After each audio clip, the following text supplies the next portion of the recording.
expanded to 5 communities, including Kamloops, Williams Lake, Cranbrook, Vancouver, Victoria, and Tofino. But we also mentor youth all across British Columbia. So no matter where you are in the province, we welcome you to join us.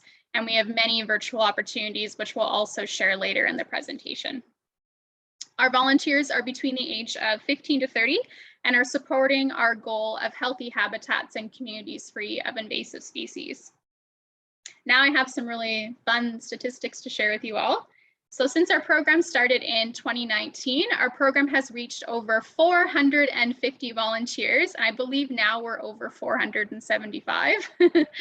And those volunteers come from us from 73 different communities in BC. And a big thank you and a huge shout out to our volunteers, because since the start of our program, you've totaled 25,000 volunteer hours, with 8,000 of those hours being contributed in 2021.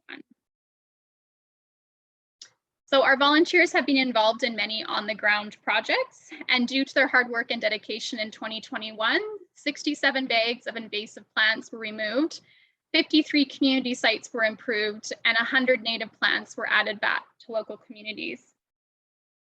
And later in our presentation, we'll share some highlights from our virtual component as well.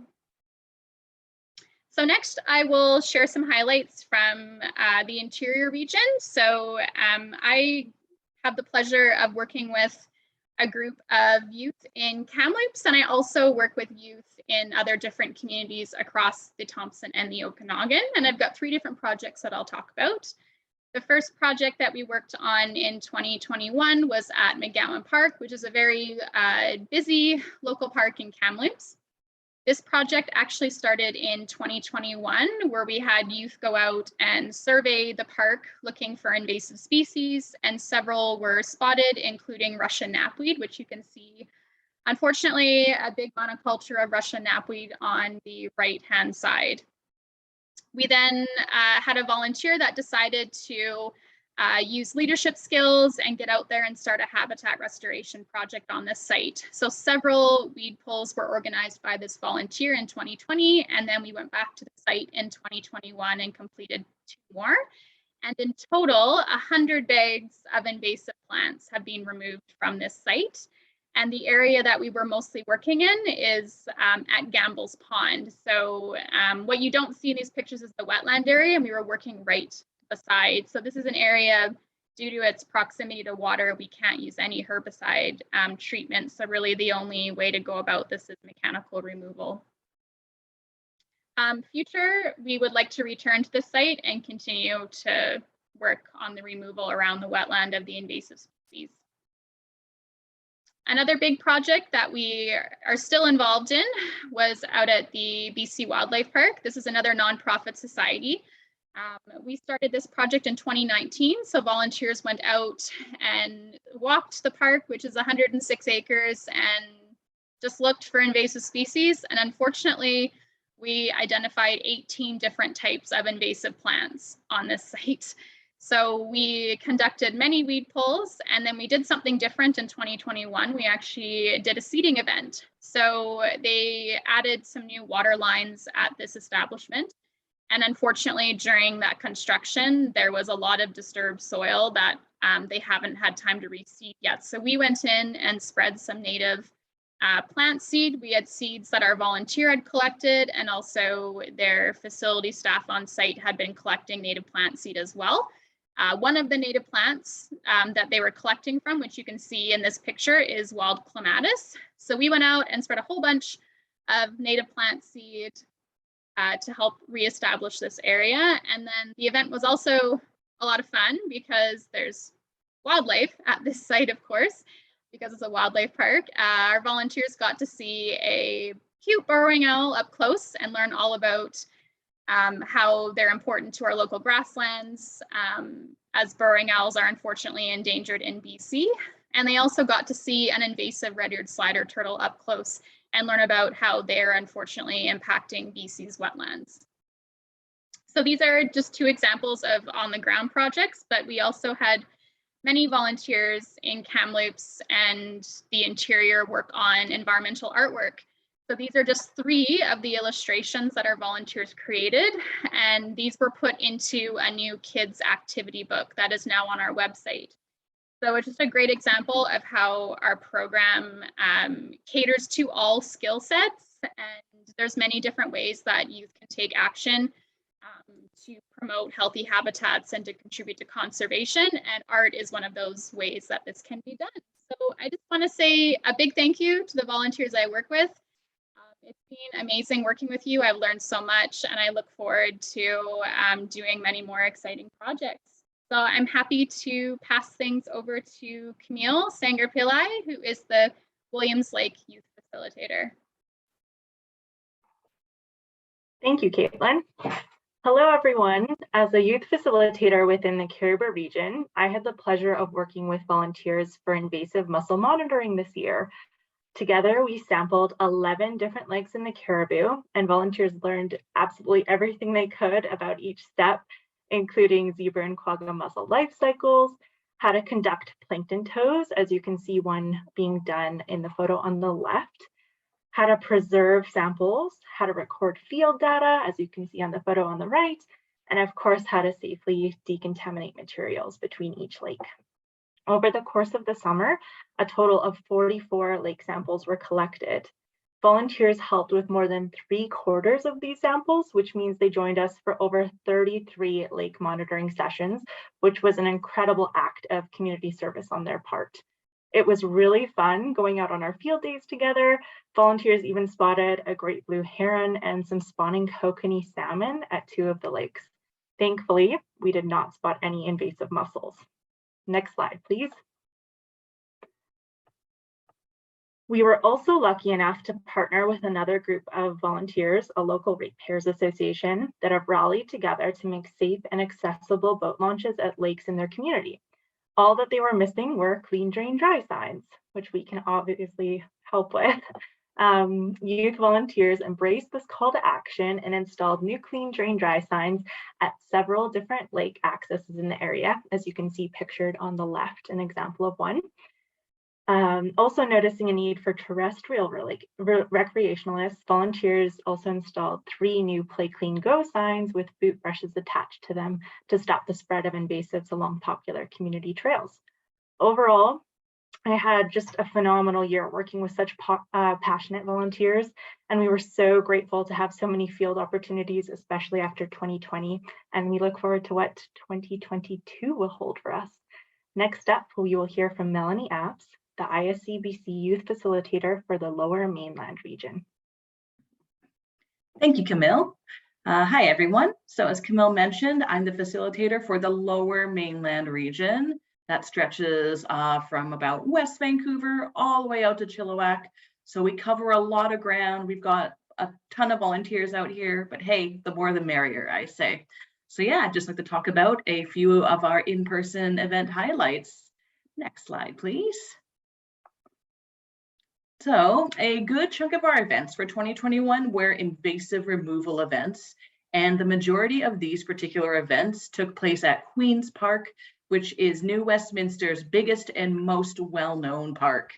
This project was actually done in partnership with the City of New Westminster, whose Parks and Horticulture team have also been working on removing invasives in the southern area of this park. There are a lot of invasives in this particular area, so it's been wonderful to have both our volunteers and the Parks Board on board to clear out as much as possible to help get some biodiversity back in the area. So at this particular park, we had 4 events in total. And over these events, we removed about 19 bags of Himalayan blackberry and English ivy, which is no easy feat, as our volunteers can tell you, I'm sure. So these 2 photos actually were taken pretty much at the exact same spot, with the left photo taken in August at our first event, pretty hot and sunny. While on the right, this photo was taken at our final event in Queen's Park, in contrast, much more wet and rainy. But even in this arduous weather, you could see our volunteers were full of smile and energy, and they got so much work done. It was fantastic to see their energy there. And just a little note, what you see posted in this picture, the Himalayan blackberry, just a small amount of what they actually removed. So yeah, we hope to return to this park this year actually, and do some more removal and hopefully some planting. We were also lucky to partner up with some other organizations, including the Burns Bog Conservation Society, as well as Stanley Park Ecology Society, for some invasive removal events at Burns Bog and Stanley Park, respectively. Next slide, please. We were also fortunate to do not just invasive removal events, but also do some planting of native tree and shrub species. So pictured here, you can see our volunteers hard at work in Central Park in Burnaby, which was an event done in partnership with the Invasive Species Council of Metro Vancouver. Douglas fir, red osier dogwood, and thimbleberry were just a few of the many native species that we got to plant that day. And we were also lucky to do some other planting events, 2 other events in particular. One where we partnered up with the District of North Vancouver to plant native species at Lynn Canyon Park up in North Vancouver. And we also partnered up with the City of New Westminster once again, New Westminster Environmental Partners, and once again with the Invasive Species Council of Metro Vancouver to do our final planting event at Glenbrook Ravine in New Westminster. Next slide, please. So invasive removal and native planting events weren't the only activities we got up to. We also got to go on 2 nature walks, both of which were organized and led by 2 of our longtime experienced volunteers, Damien Asadi on the left and Deandra at Mojo on the right. So for Damien's walk, we did that back in August, and it was done at Everett Crowley Park in East Vancouver. And Damien's done a lot of restoration work there. So he highlighted the restoration processes and projects happening there, as well as the plethora of invasive species in that park, which are also unfortunately present throughout the Lower Mainland. And then on the right, Deandra's Nature Walk. This took place in December at Maplewood Flats Conservation Area in North Vancouver. She's also done a lot of work there, so she had a lot of neat things to point out from various ecosystems and other cultural and artistic points of interest, as well as native and invasive plant species. So these walks were a great opportunity for volunteers, not just to learn more about their local natural areas, but to also network and connect with other like-minded volunteers. We also held quite a few other events not pictured here in the slideshow, but we held an Indigenous-led workshop focused on Indigenous plants led by botanist C. Spice. I guided to around the Bee Biodiversity Museum at UBC and the Bear and Salmon guided walk at Lynn Canyon Park. So I'd like to note that each volunteer's enthusiasm and their eagerness to expand their knowledge at our in-person events has really inspired me to keep improving, not just as a youth facilitator, but as an environmental steward in my own time as well. So I'd love to give a huge thanks to each and every one of my volunteers for their amazing passion and drive to keep our habitats healthy and for inspiring me. All right, so that's it for the Lower Mainland highlights. I'd like to pass on the mic to Kaylee Spence, who is the youth facilitator for the Victoria region. Awesome. Thank you so much, Melanie, for that introduction. Hi, everyone. I'm Kaylee, and I am one of 2 youth facilitators located here on Vancouver Island, and I will be sharing with you highlights from the Greater Victoria region. Next slide, please. Awesome. So nature walks are a great way to get out and explore different ecosystems that can be found in our backyards and local parks. In 2021, ISCBC volunteers in Victoria had the chance to get out and explore some of the beautiful trails in the Greater Victoria area. Practice our public speaking skills, leadership, and ID skills as well. Together, we have explored paths near the Royal Roads University, which has made appearances in several X-Men movies, Deadpool, and some TV shows, the University of Victoria, and the Gorge Waterway Park, just to name a few. We also took the time to focus on community science during these events and use ID apps like iNaturalist to help identify and observe the species that we are seeing. Next slide, please. Some ISCBC Victoria volunteers also attend the University of Victoria and are active members in the UVic Ecological Restoration Club, also known as the UVic ERC. The UVic ERC has been working in the Garry Oak ecosystem located on campus for years. However, starting in 2020, ISCBC volunteers have been heavily involved in planning various restoration projects with the ERC and have been awarded 2 Taking It Global Rising Youth grants along the way. These grants have been used to help restore the Garry Oak ecosystem, remove invasive species, and for the latest project, help build a native plant nursery on campus. These photos were taken after an English ivy removal session in the Garry Oak ecosystem in early September. We've also had the amazing opportunity to partner with various other community groups and government organizations for other invasive removal events. Altogether in 2021, Victoria ISCBC volunteers have removed over 40 bags of invasive species, which is incredible. Next slide, please. We have also participated in a variety of workshops and professional development opportunities. These photos are from the Green Shores training that was presented by the Stewardship Center at BC that took place in the fall, where we learned about the impacts of coastal erosion and sea level rise have on coastlines, and some mitigation techniques that can be used to protect critical habitat found in these areas. Victoria volunteers are scheduled to take level 2 of this training next month, which will be an exciting 2-day event. Other professional development opportunities Victoria volunteers have participated in include a plant ID and culture workshop at the Horticulture Center of the Pacific, a sustainable sites tour at the Compost Education Center, and an ethnobotany tour. Thank you so much for listening to the highlights from the Greater Victoria region.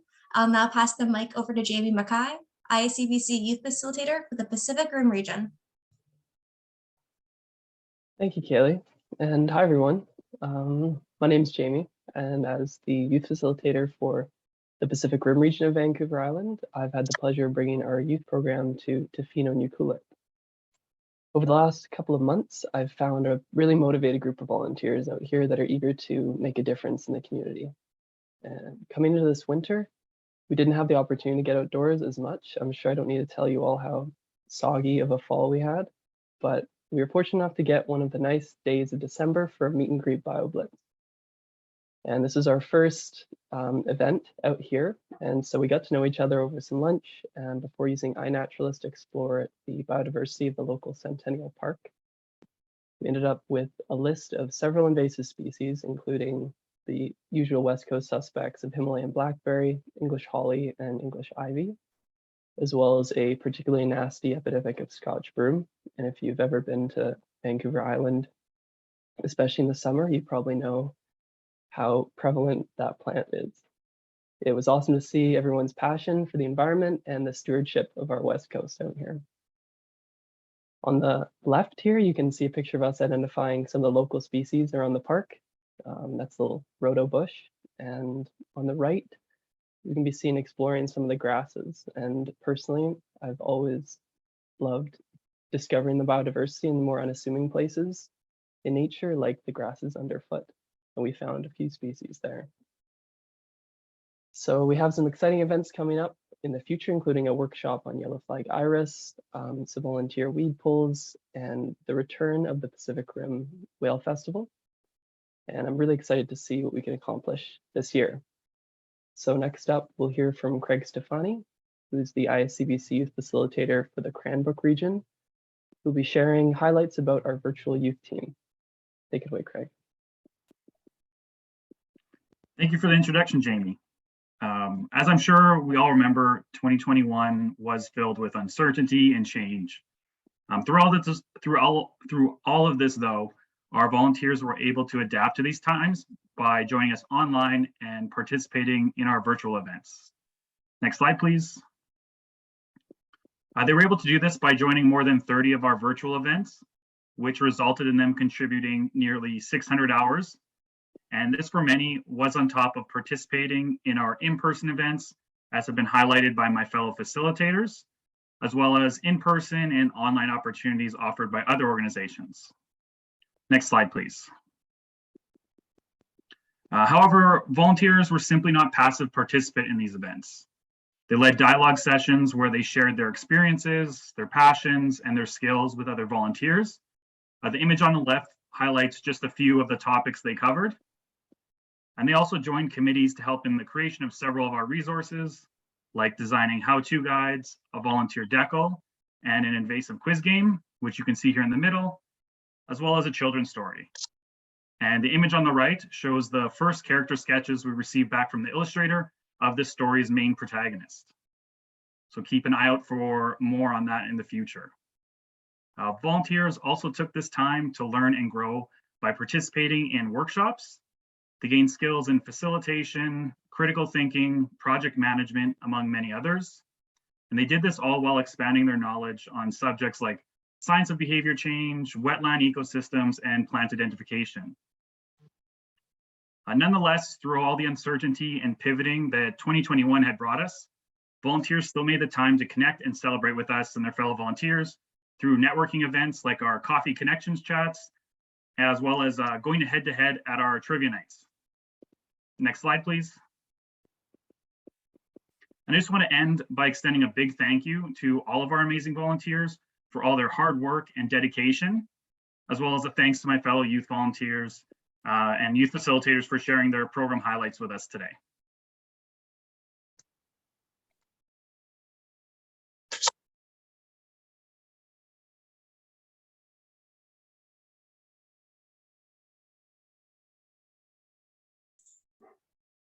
All right, so next we'll be joined by two ISCBC youth volunteers that will share a brief overview of the volunteer projects they've been working with at ISCBC.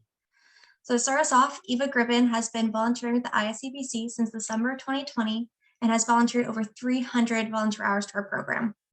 Please welcome our first volunteer presenter, Eva. Hi, everyone. So as Kaylee mentioned, my name is Eva Gribben.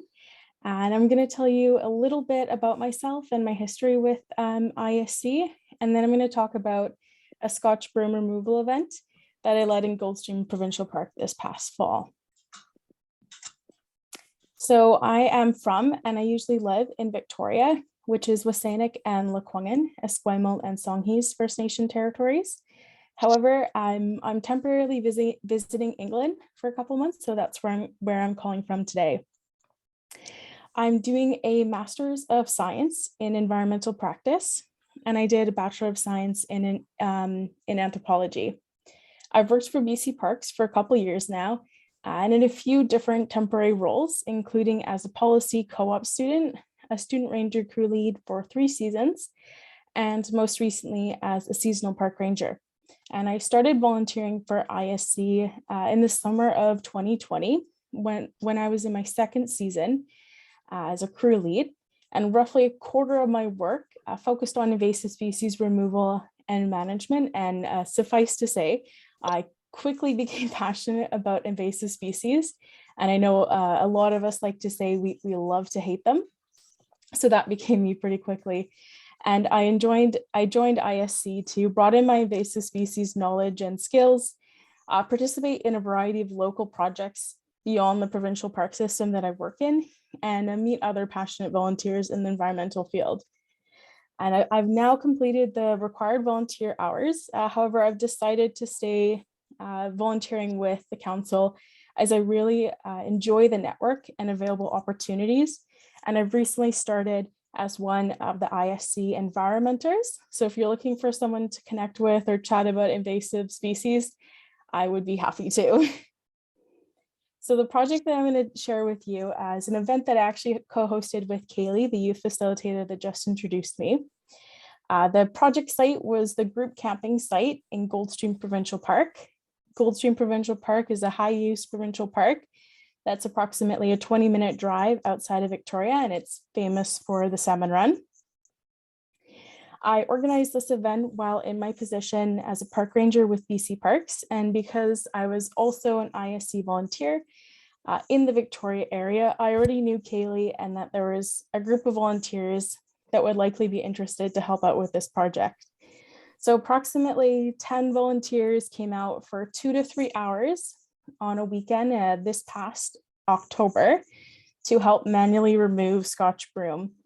And for those of you who may not be familiar with Scotch broom, it is an invasive species to BC, introduced by settlers as an ornamental plant, and I see it over here in England all over the place. It is highly successful as it outcompetes native species, and it also poses a fire hazard because of the oils in it. Even when it's green and wet, it's still quite flammable.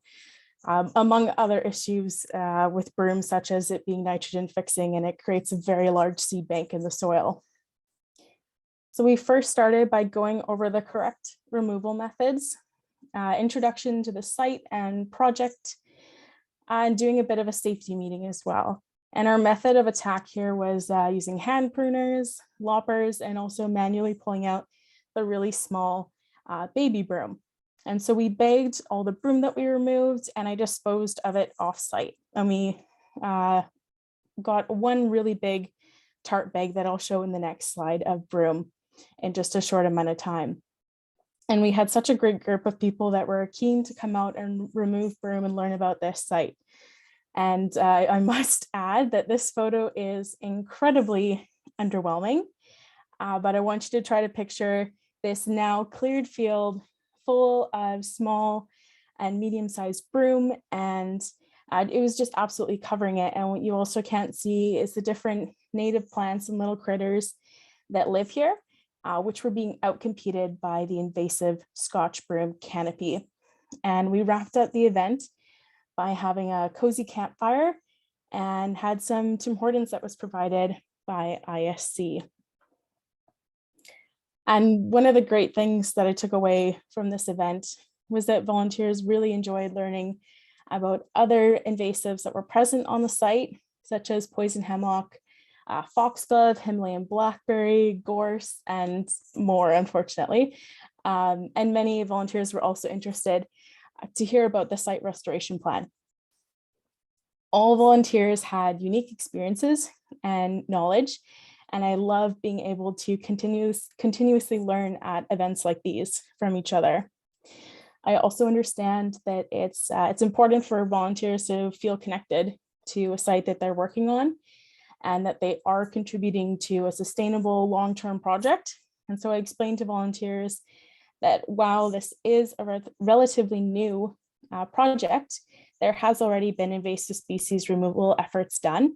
So that's by the BC Park student rangers, as well as co-op students and the ISCBC action team.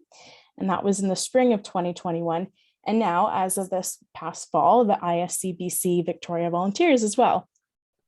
And I have to add that no matter how many times I do this, I'm always blown away by how much you really can accomplish as a small team in a short period of time. And even just one person can make quite a big difference. So thank you everyone for listening, and I'm happy to answer any questions you might have. Amazing. Thank you so much, Eva, for that great presentation. As Eva mentioned, we do have some time for questions. So if you want to pop your question into the chat box, or feel free to unmute yourself and ask Eva directly. We have a few minutes here for questions. Damien, I see your hands up. Go ahead. Yeah, the site that you worked on, do you have any like long-term plans? Like, are you going to go back there and like do some more maintenance, plant more native species? How does it look like? Yeah, definitely. So I kind of alluded to a site restoration plan. And so that's a larger document that has suggestions about which part of the site to remove first, the methods of removal for that, and then planting of native species and all that kind of stuff. So while this project is relatively new, there is plans for more volunteers as well as staff to be involved in helping restore this site.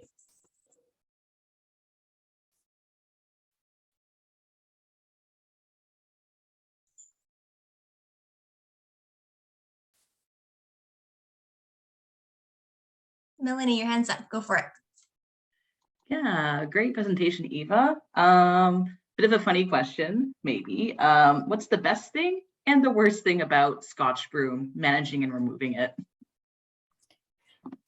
The best thing, it is probably my favorite invasive to remove. It is quite satisfying, especially when you're pulling out the little tiny baby brooms. That's quite satisfying to sit there and pull them out, but it's also really satisfying to remove the really big broom plants. But the kind of downside is that broom creates these massive seed banks. And so even when you remove the canopy and remove all the broom away, those seeds are still there in the soil and they're going to grow back next year. So it really needs a long-term commitment. Otherwise, the broom is just going to grow back.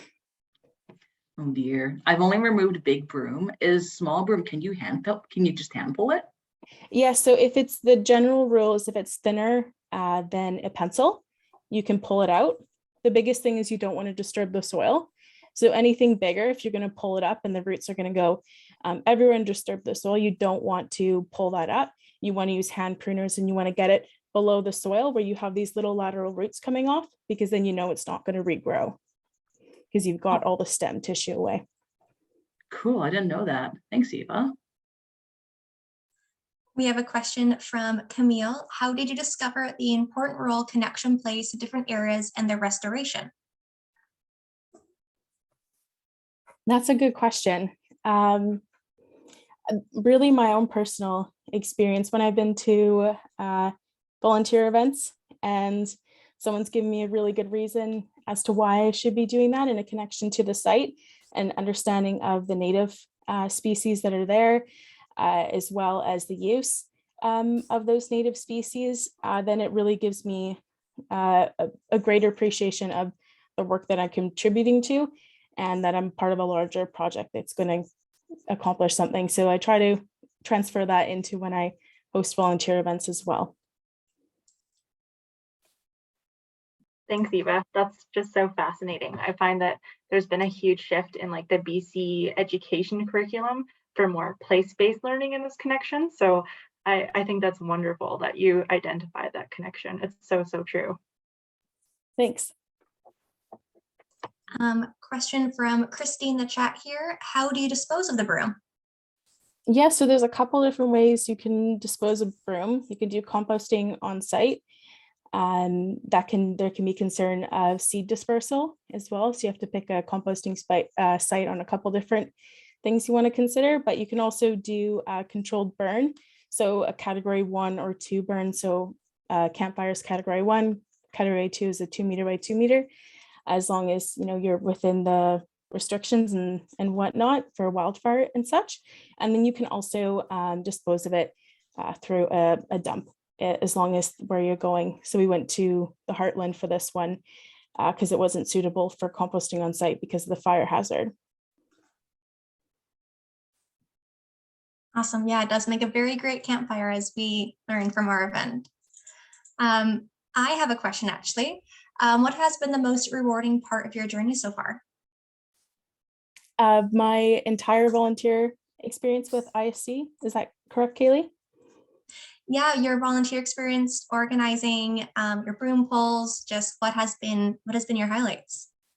For this event particularly, I really enjoy connecting with people and learning from each other, and I always learn new facts about broom as well, so that's super fun, and as well as other invasive species. So it's really exciting for me to do stuff like that. But one thing that popped in my head as well that I didn't know until I was a little bit into the program was all the really cool webinars that were available on the ISC website. And so I've learned quite a bit from past webinars on different invasives.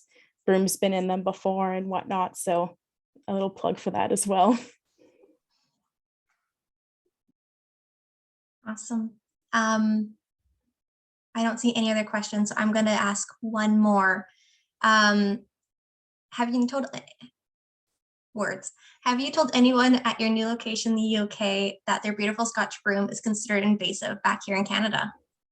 Yeah, I have that conversation sometimes. And where I'm located right now, I go for a trail run in the countryside, and there's a lot of Scotch broom and gorse and holly and English ivy.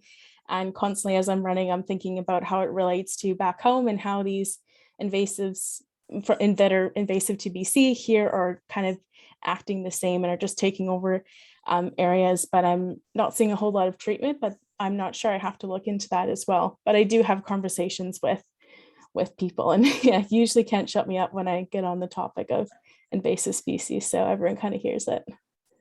That's awesome. Melanie, your hand's up. Hey, yeah.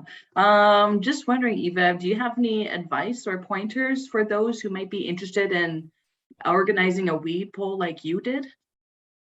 Yeah, I would say I would contact your youth facilitator for some support if you're new to hosting or having a leadership role.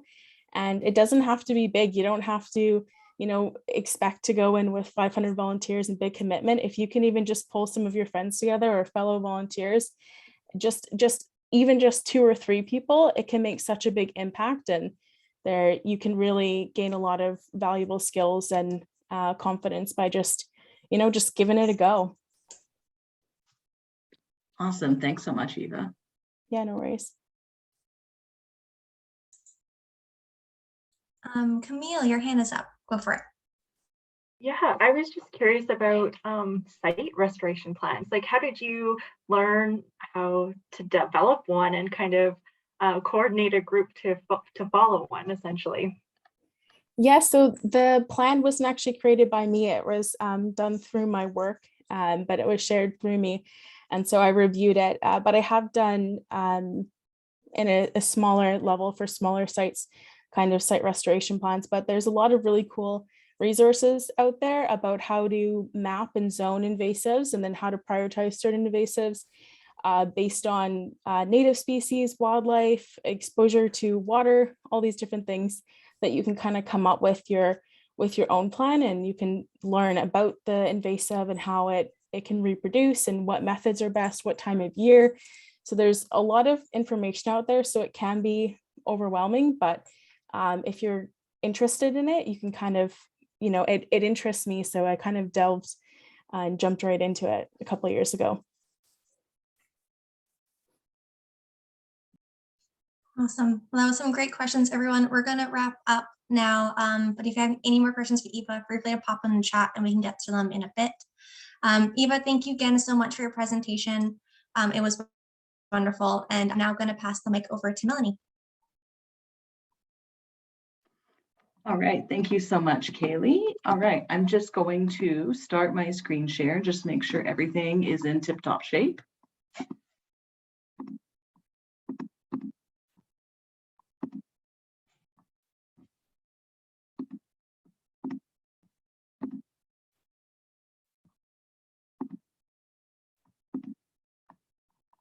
Sorry, just bear with me here.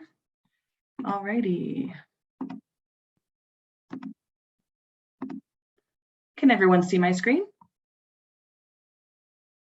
Fantastic. All right, yes, so everyone, I'd like to introduce our next volunteer presenter, Taylor De Silva. Taylor joined us back in the year of 2020, and she has contributed over 150 volunteer hours. So everyone, please welcome Taylor.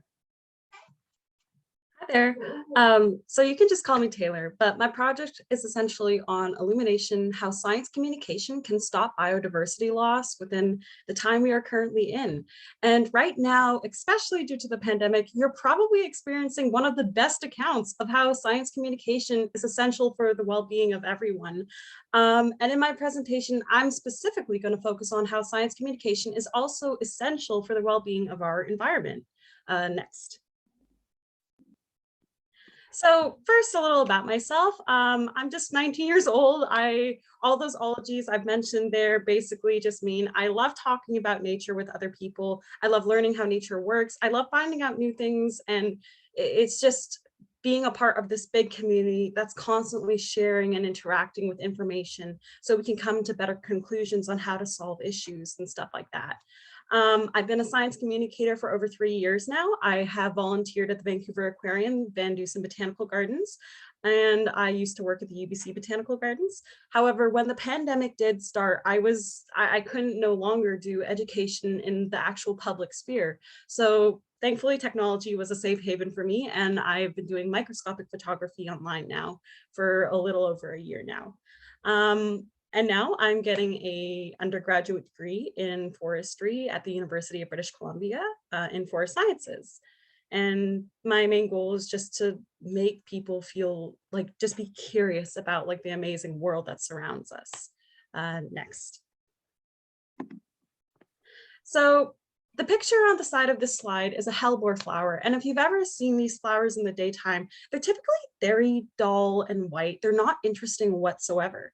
However, when I went out in the night and I have a little black light that I shined on this flower, I was able to see what an insect would see, and they see on the ultraviolet spectrum. So insects would see the anthers, the little bits on the tip of the flower, and it's illuminated to them.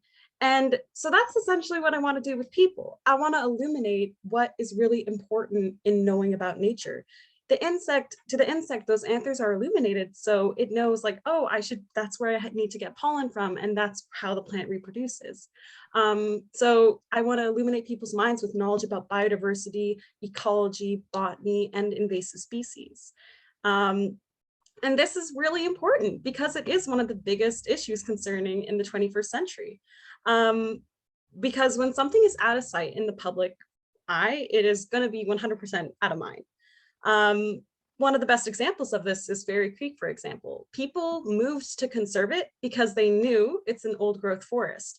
If no one knew it was an old growth forest, it wouldn't have as much work for protection. And yeah, but the problem though is that things like bogs and marshes have old growth there, but they're not megaflora that get the same kind of coverage as Fairy Creek would. So that's another one of my goals, to make sure places that are very strange niches get that coverage so they can be conserved too. Next. So this picture is a dragonfly because I feel like I'm flying honestly when I notice people support me. And there's even some people here in this presentation today that are here because I just talked to them about nature and ecology and botany, and they were passionate about it enough to take action and join this presentation. And I think that's something that's absolutely fantastic. Because when people are passionate about something, when they know about something, they're going to protect it more. They're going to come for weed poles. They're going to learn about invasive species, and they're going to be passionate and tell others about invasive species. And that's my main goal. Like, I have a lot of goals. And that brings me on to my second point, how science communication bridges the gap between scientific discovery and public understanding. Because when trust is built between these two communities, collaboration will be there. And if enough is there, if enough collaboration is present, we can solve major issues. We can restore areas that may have never seemed to be restorable in the first place. And we're seeing that right now, as the Invasive Species Council has been very good at public education. And the biggest point of collaboration too is that if people collaborate enough, we can maybe even mitigate large issues like climate change that we're currently facing. So yeah, thank you for reviewing my presentation. Wonderful. Thank you so much for that fantastic presentation, Taylor.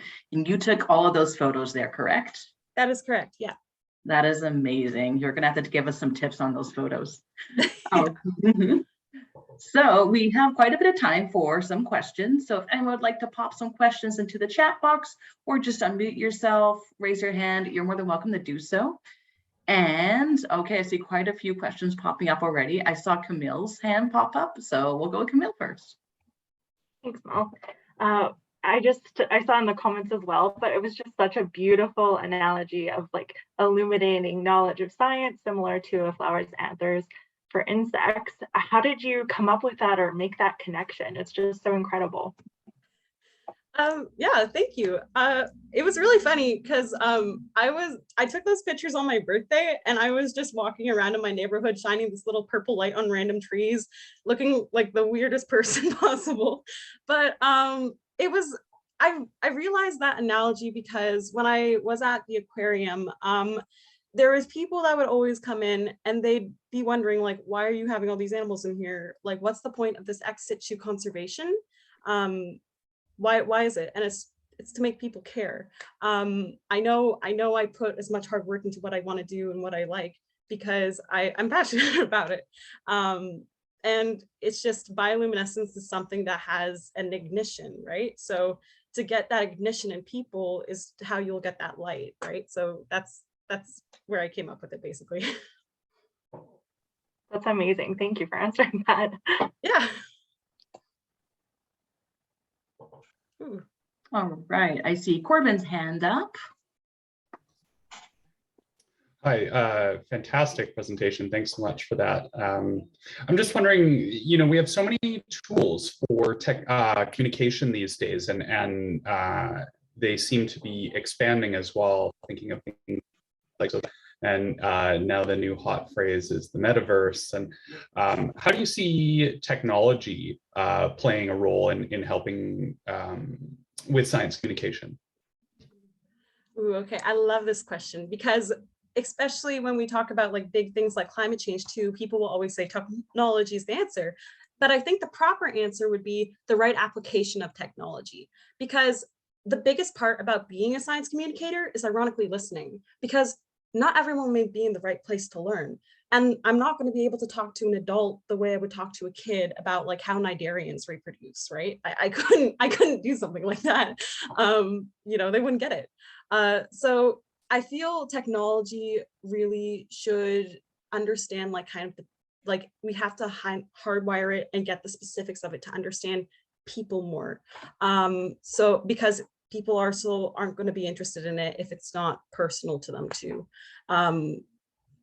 Yeah, so the right application of technology. It's a vague answer, but it's also like, you know, it's hard to essentially verify in such a broad spectrum of like what that education may look like.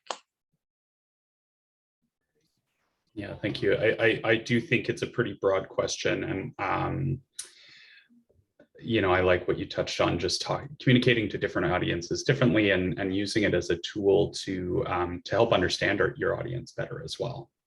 Mm-hmm. Yeah, thank you. Yeah, for sure. And Damien? Yeah, so something that I've heard from a lot of academics is how scientific communication is something that the academic community overall needs to work on, actually communicating their research to the public. So how do you think is the best way to like go about that beyond just utilizing social media? Like, is it changing people, or like as you're saying, also change how we use technology? Yeah, a bit of both, because I like reading scientific papers, but it's like also understanding a brand new language. And I don't have time to teach everyone how to learn a brand new language, right? So I'm like, okay, how do I simplify that, right? In part, I feel you're right, a little bit of both worlds, like right application of technology, but also like having like a broad entrance to a room, almost, if I can make another analogy here. If you make one small door, right, that's going to interest only a very small amount of people, which I do sometimes, admittedly, because I do want to get some very specific people in my audience. But then not many people are going to come in and be educated or learn about something that's important. Whereas if I have a large like door to enter a room, then a lot of people are going to come in. And it's just finding out also like what that door might be, right? So if I say, the specific type of like subspecies of an anemone is doing this, not many people are going to listen. But if I say there's this really cool type of an anemone that is starting to take place on the West Coast more than it used to because the climate is shifting and upwards, people are going to be very interested in that, because I'm not going into like subspecies, right? But then it's kind of like, once again, igniting their passion to go more into specifics.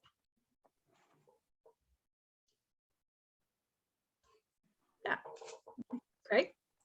I love that, Taylor. That's great. Yeah. Hey, Taylor, my question is just about whether if there was something surprising that you found out about yourself through like your volunteering and your social like science communication journey. Ooh, yeah, like so much. Probably the biggest one was really funny because so the aquarium was first the big place I started volunteering at. And I had always been diagnosed with like major social anxiety. But then when I started talking to people about things I actually liked, I was like, wow, do I actually have social anxiety? I don't know. And it's now like this whole existentialism of like, because as much as you are communicating to people, like you also teach other people to be science communicators. And that is where it gets really cool, because you're having information now that's not only you're putting out there, but when you put it out there, you're also getting something back too. And that changes you as a person as well, especially over a larger amount of time, because I really don't plan on stopping this project anytime soon. I hope to take it on for the rest of my life, but we'll see.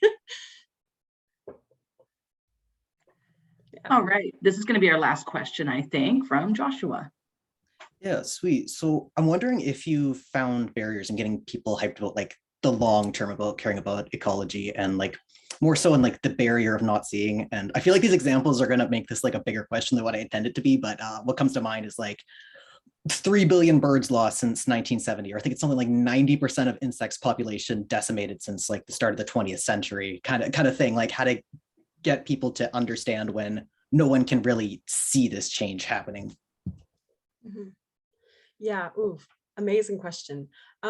Because you're right, like some people were never in a healthy learning environment to even learn the simplest of things, right? So how are they going to know something like that large amount of life and biodiversity is being extinguished quite quickly? And it's simply called taking people out for a walk, me talking my head off and showing them all these lichens are here, and then you only have all these fungi here, and you only have all these insects congregated here where they would have been here, right? For example, my father, he looked for salamanders for 50 years and never found one. And then one day when I went into the woods, I just found one randomly. But it shows like how, it shows how like, again, like with that weird aspect of ex situ conservation, I'm not saying it's the answer, but I'm saying showing people what's out there is really going to get them innovated. It's like, that's why I take microscopic photography. That's why I take macro photography. It just shows like the complexity of what's out there. Yeah.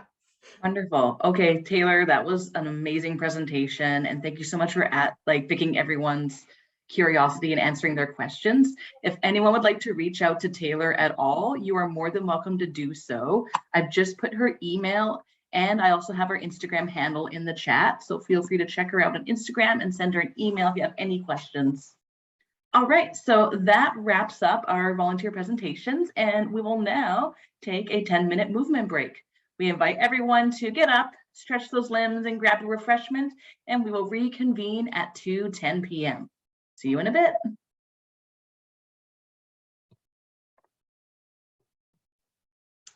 Welcome back, everyone. I hope you're all feeling refreshed after that movement break.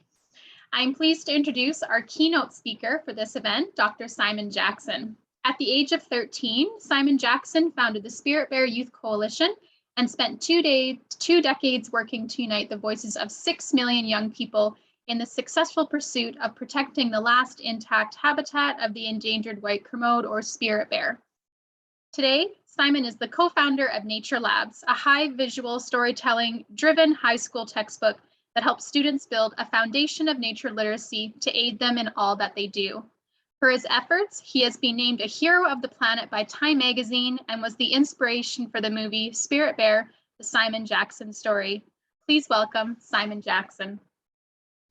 Thank you so much. It's just a tremendous honor to be with you today. I wish it was in person, but I'm still grateful we can be together. Firstly, I want to acknowledge that I'm broadcasting today from Treaty 7 territory, and I'm grateful for those who have come before me and stewarded this land since time immemorial. And certainly I try to carry on that legacy of stewardship in all that I do, not only here in Calgary, but everywhere I go. And it's stewardship that, of course, I want to talk to you about today. COVID-19 should have been the moment that brought our world together, but it hasn't. We see the divisions in our society growing deeper and more pronounced by the day.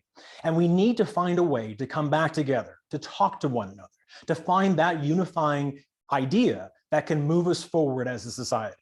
And I think that it is nature that can do just that. After all, biodiversity is the basic building block of life. We are nothing without biodiversity, and nature can be that platform, that common humanity that can bring us back together.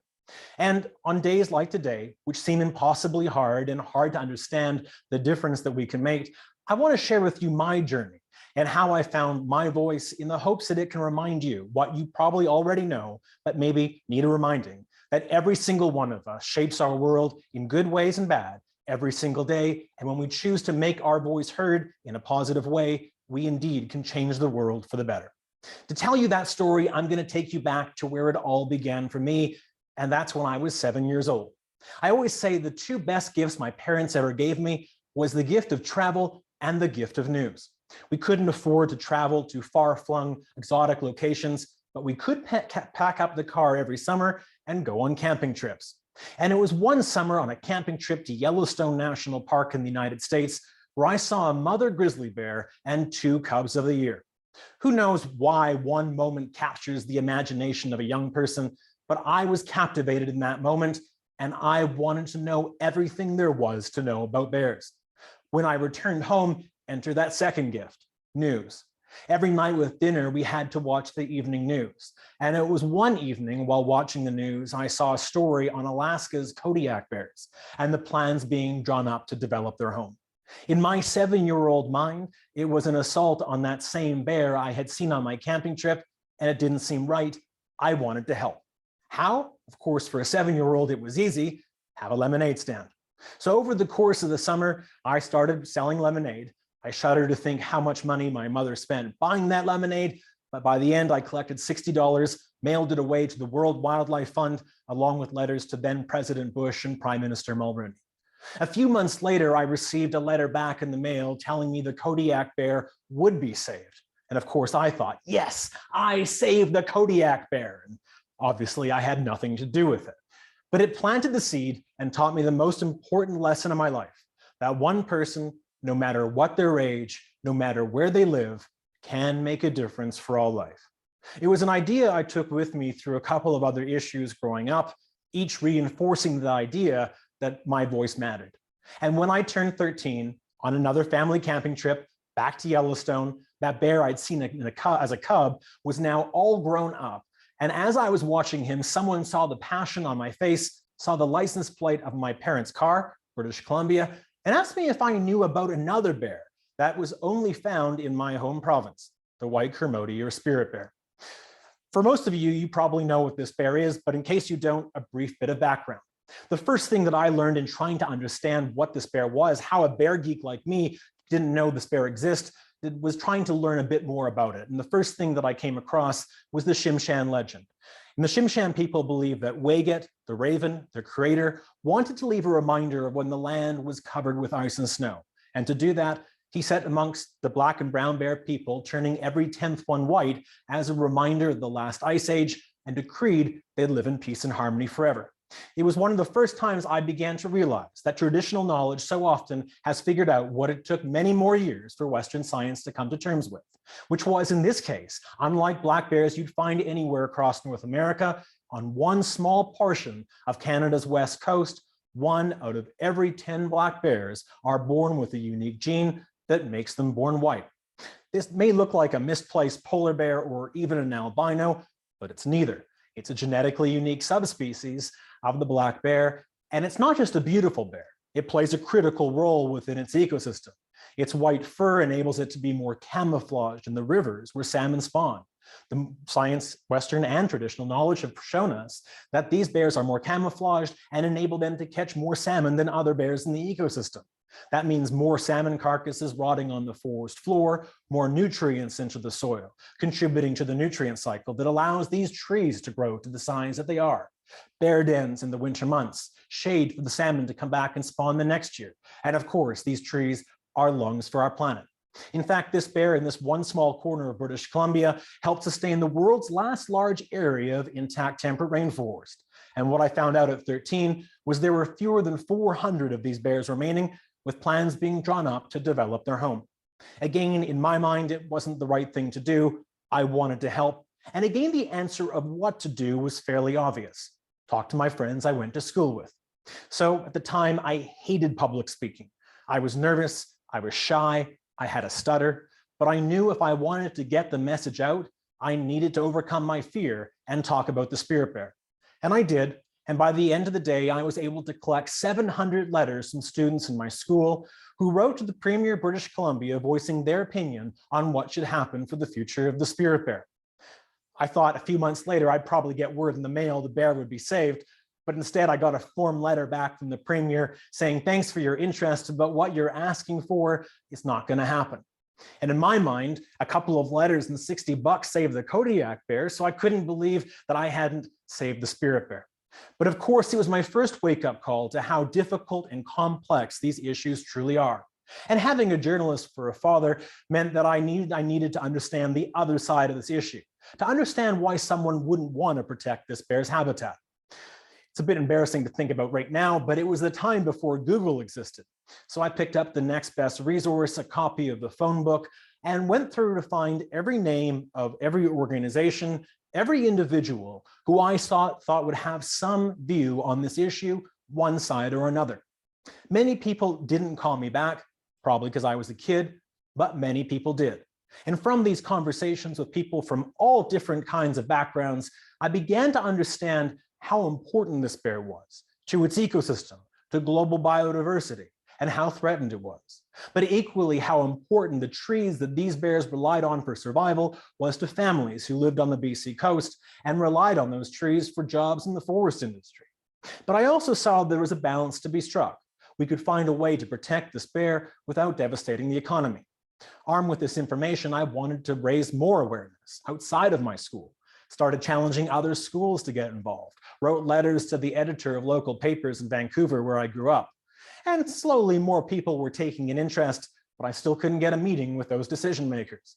So every morning before I'd go to school, I'd wake up at 6 a.m., I'd read the papers, listen to the radio, and see if there was anything happening that day in Vancouver that could possibly help this bear. And it was one morning that I heard that Prince William and Prince Harry were coming to town, and they were a little less controversial back then. I thought, here's two young people, they're famous. If I can get them to loan their voice to this bear, imagine how many people would learn about it. So I went down to one of their public appearances, and there was a pathway. And on one side, the paparazzi, all the flashing cameras of Hollywood. And on the other side, about 300 screaming girls, waving roses saying, "Prince William, Prince Harry, will you marry me?" And amongst those 300 screaming girls was me, waving a book on the spirit bear saying, "Prince William, Prince Harry, will you help me save the spirit bear?" And this sort of stunned silence went across the crowd like, what in the world was that? And it gave me the one and probably only opportunity of my life to outshout 300 screaming girls. And I grabbed the prince's attention, and they came over and started talking to me about the spirit bear. Of course, the best part for me at that moment was the premier pacing a few meters away, wondering what I was doing to ruin his perfect photo op. But I learned two much more valuable lessons that day. First of all, here was the bear that lived only in British Columbia. And while I'd hoped the princes from the UK would care, I wondered if they would. But as I watched them walk onto that helicopter carrying a book on the spirit bear, I realized something. The panda bear lives only in China, but we all care what happens to it. The spirit bear may live only in British Columbia and be part of BC's natural inheritance, but in many ways, it is Canada's panda bear, a global treasure that everyone, everywhere deserves to have a say in its future. The second thing I realized that day was I was now 15 years old. I had no power, I had no connections, I had no influence, and I had no money. But I was able to speak to arguably two of the most powerful people, and I realized that if I could reach the princes, I could probably reach anybody. And that taught me the second most important lesson of my life, that if you don't ask, you don't get. And I started asking everyone to get involved, and slowly more people were wanting to get involved. But they didn't just want to sign up and write a letter, they wanted to belong to something. At that time, many of the big environmental organizations you probably all know of were starting to get involved, not just in this issue, but the issues affecting the entire BC coast, or what was becoming known as the Great Bear Rainforest. I'm a big believer in not reinventing the wheel, but I'm also a believer that if you see a gap, you have an obligation to try to do your part to bridge it. In this case, of course, I wanted to use science as a foundation for understanding what this bear required for survival, but equally I felt economics needed to be a tool in helping find a solution that everyone could be proud of. Secondly, I wanted to make sure that people could support this issue. Maybe people couldn't normally support an environmental issue for one reason or another. I wanted to give this bear a clear and distinct voice in its future.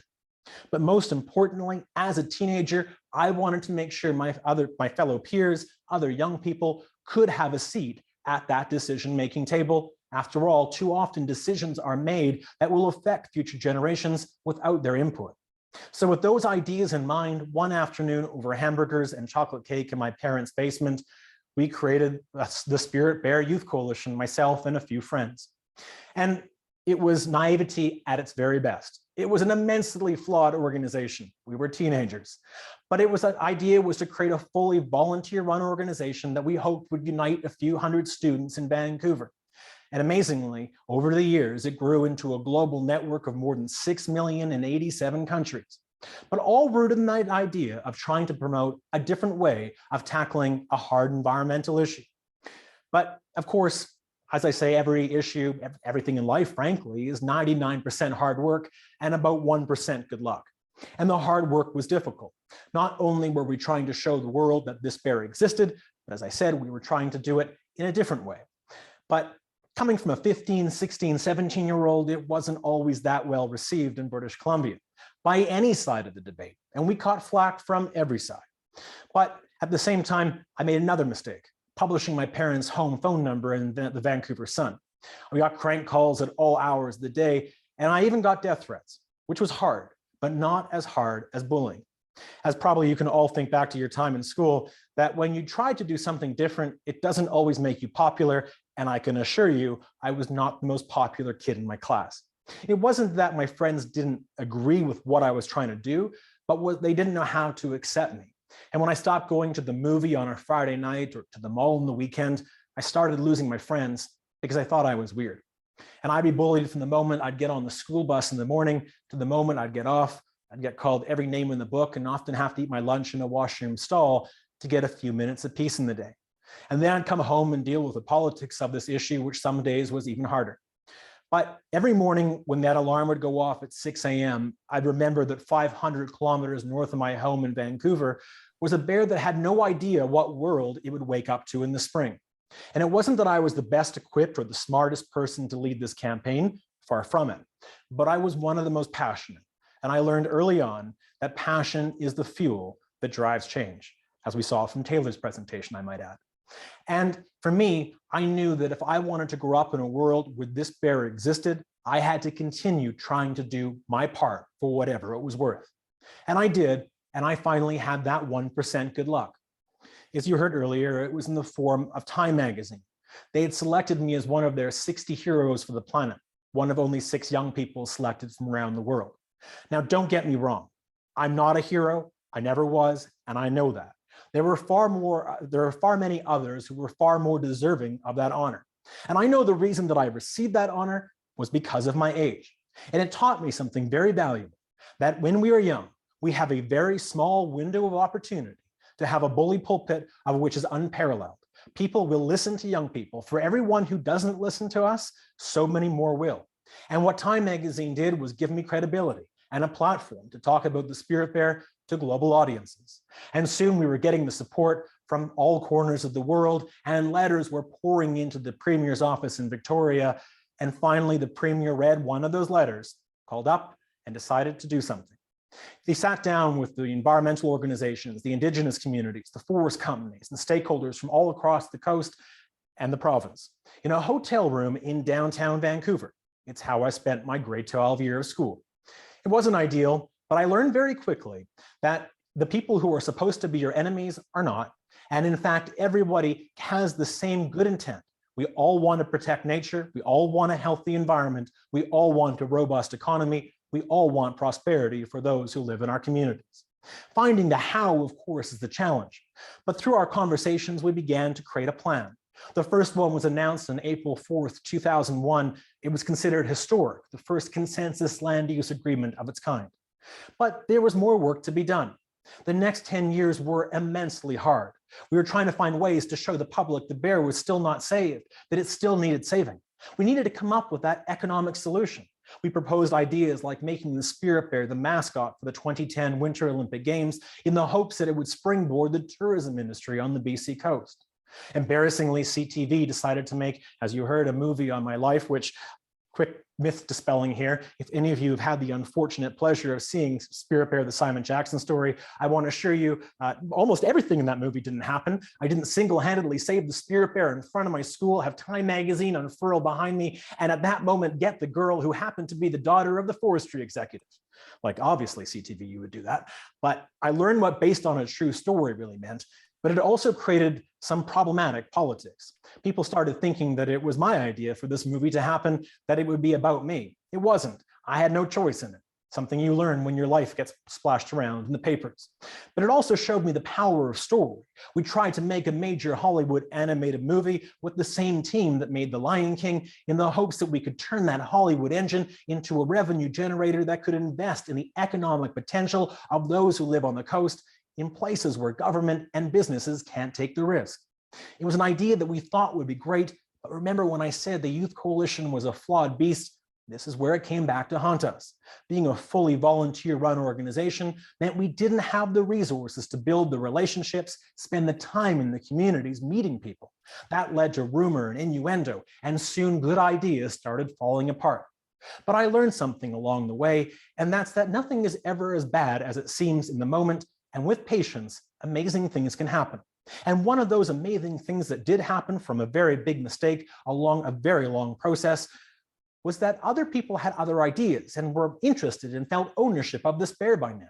And when plans were being drawn up to develop a pipeline from the Alberta oil sands to the BC coast, people started looking into what happened to that bear that was supposedly protected. All of a sudden, it became apparent that the spirit bear was one of the most important issues in the country again, and this time it had nothing to do with any organization or any individual. It was because a true movement was born behind this bear, and people felt ownership and a belief that they had to do right by that bear. It was at that moment I realized that the Youth Coalition's time had come and gone. We had served our purpose. If you're succeeding with a movement, you should know that sometimes you can outlive your cause. And it's hard to be an honorable diplomat and an accountable leader in this social media age. So I made the hard decision to end the Spirit Bear Youth Coalition and trust that that true movement that had been built and new stakeholders who would emerge would carry that baton across the finish line. And indeed, in 2015, that's just what happened.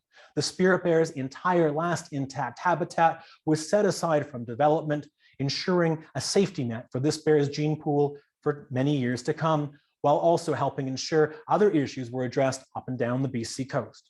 It was an incredible moment and an empowering one, and proof that the difference that each single one of us can make when we choose to make our voices heard. Because of course, when we don't make our voices heard, no one knows what we think. But when we do, people start taking notice. In the months leading up to that first agreement in 2001, we sent 25,000 letters from young people alone to the Premier of British Columbia. He only ever opened and read one letter, but it took all 24,999 letters to make that one letter count.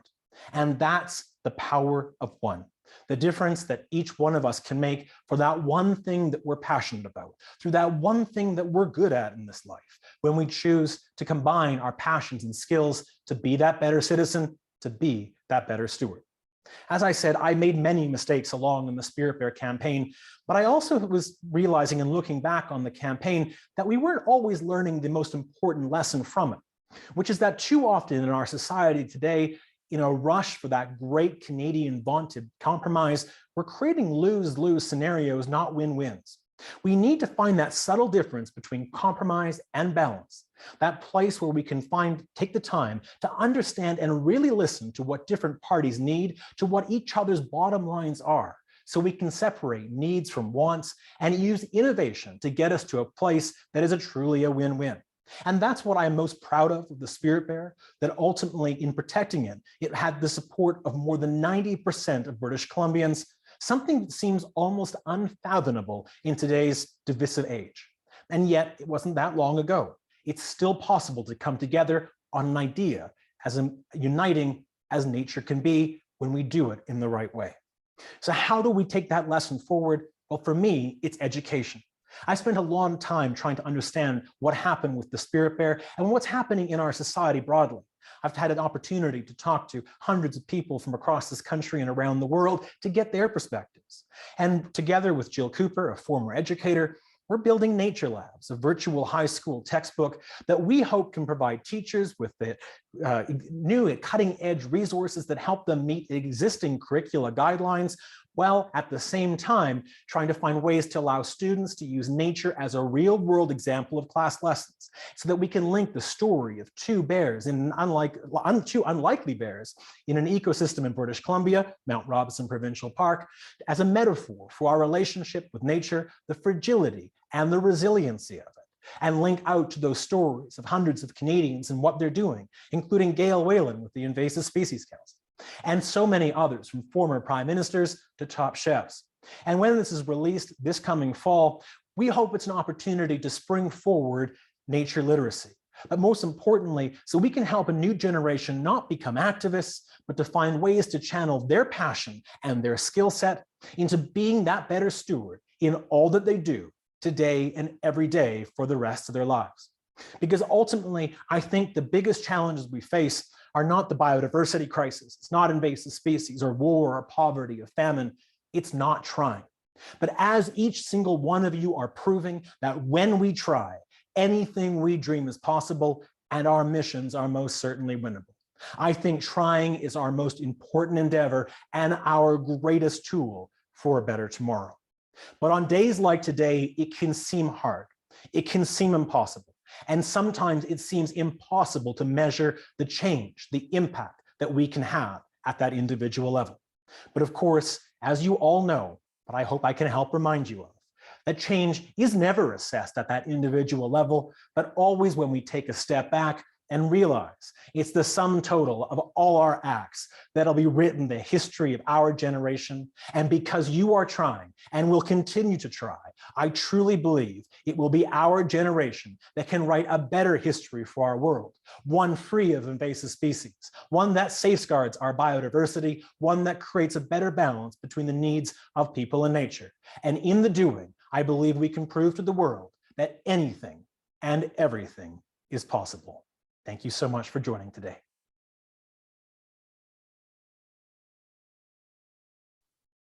Thank you, Simon, for that great and inspiring presentation. I'm definitely feeling ready to get outside tomorrow and do some observations, even though it's winter here.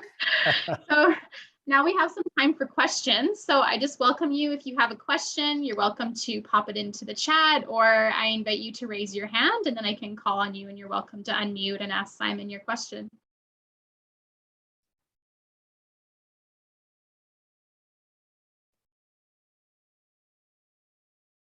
While we're waiting, I want to just give a quick shout out to Taylor. I thought that was a wicked presentation. I wholeheartedly agree with you. Everything that you said, biodiversity needs more Taylor. I was going to say that. Thank you so much. Wow. That's great. Right, Damien, yeah. So I see, Damien, you've got your hand raised. So I invite you to unmute and ask your question.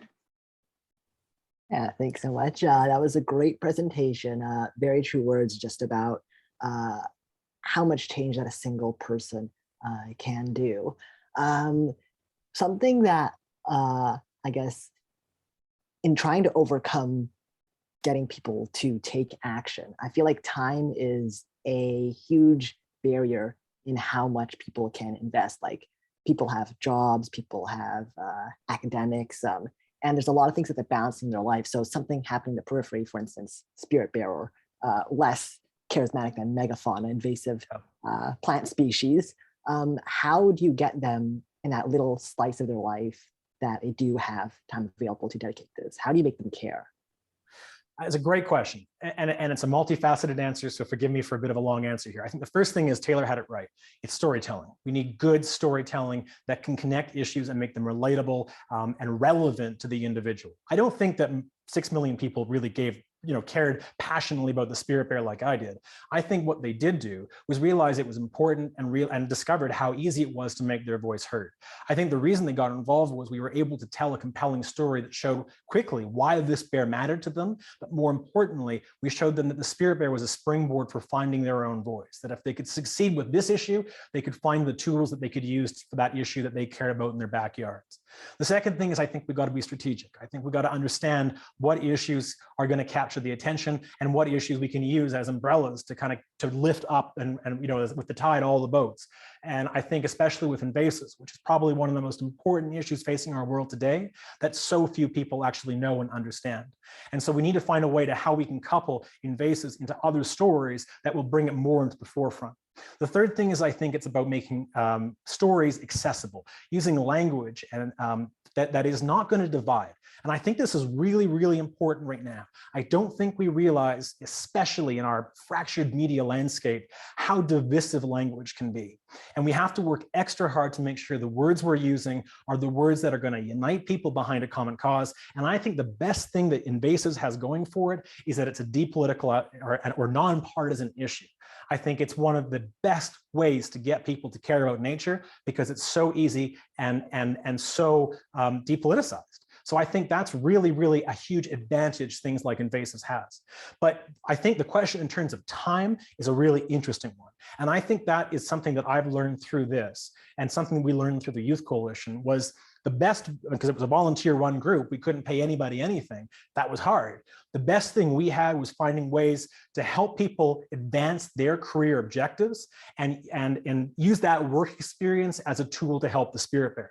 That enabled us to have incredible volunteers like Salima Ibrahim and Justin McElroy and so many others who I could go on about. And they stuck with this cause because it was about advancing who they were and what they were good at and what they were passionate about and giving back at the same time. And I don't think, I tell people all the time, do not follow in my footsteps. We do not need another Spirit Bear Youth Coalition in this world.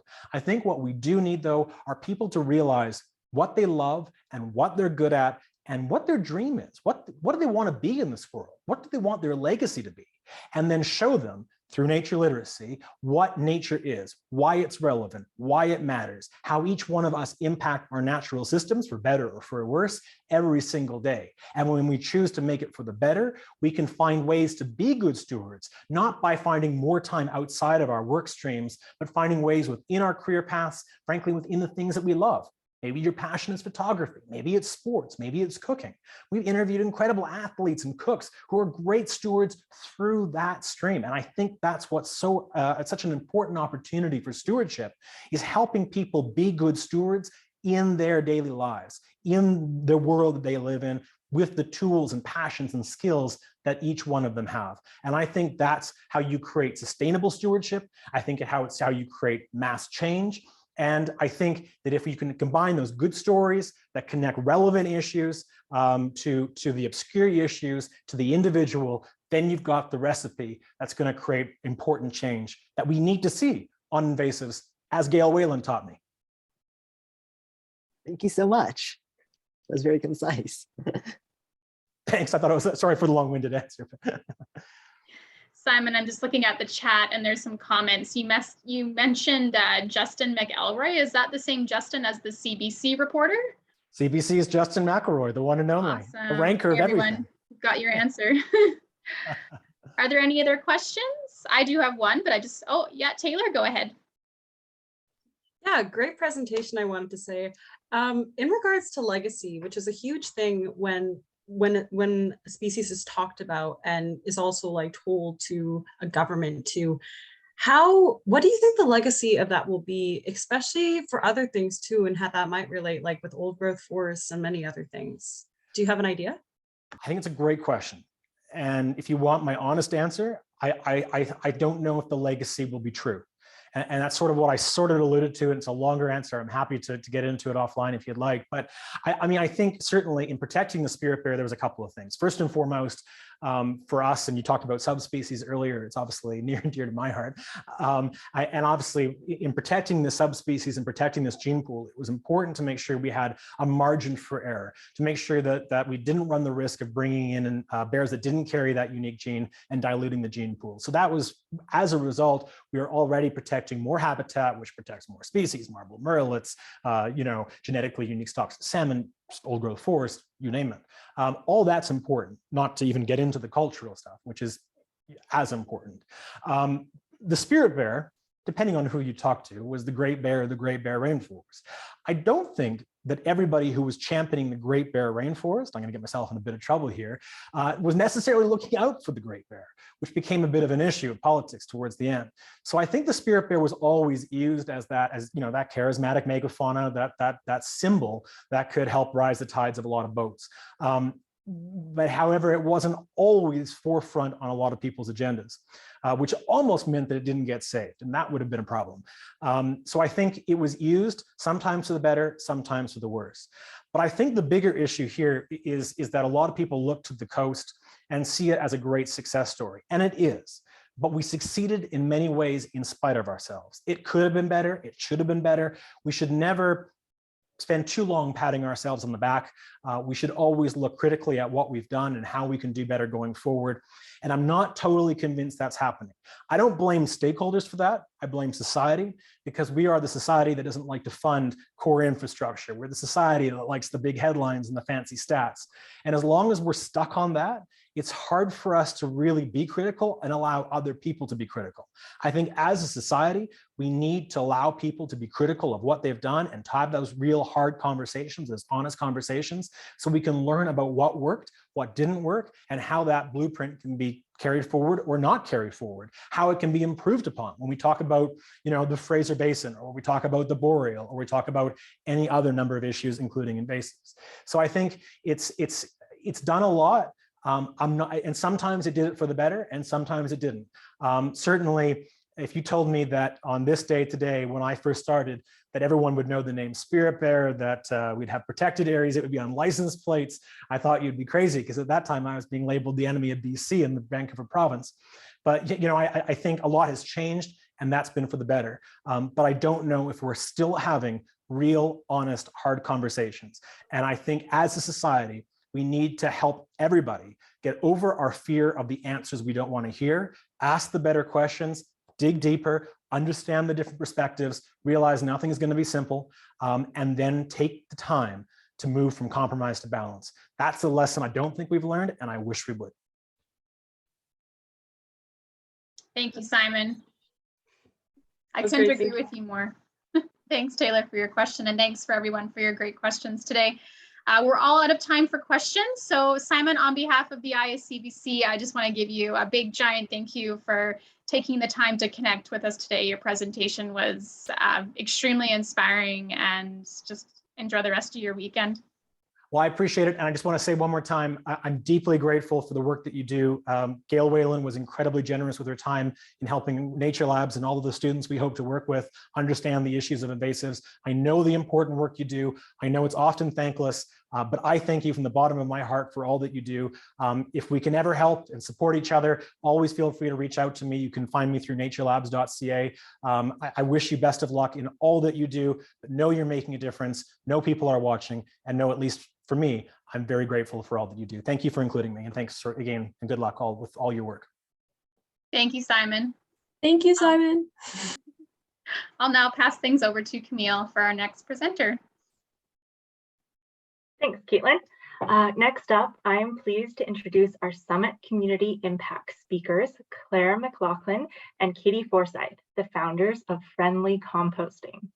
In March 2020, roommates Katie and Claire were living in an apartment and wanted to start composting their food scraps, only to discover that there were no organic collections or drop-off services for their community.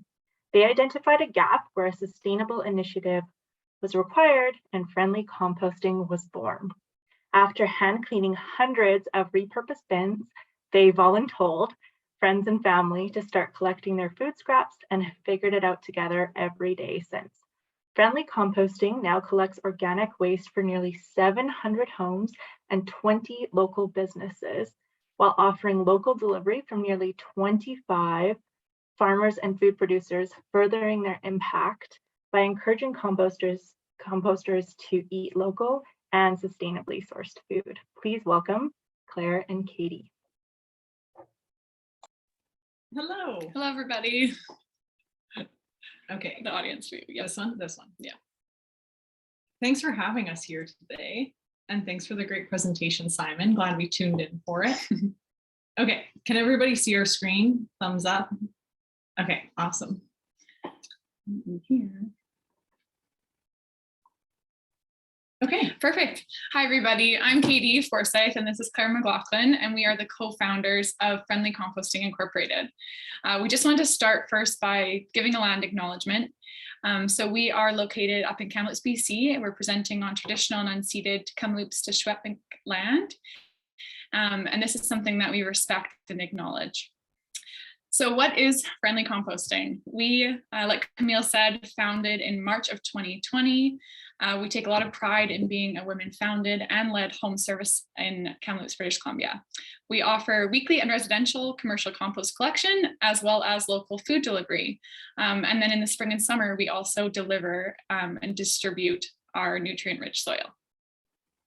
So I'm going to pass it over to Claire, and she's going to tell you why friendly composting is so important.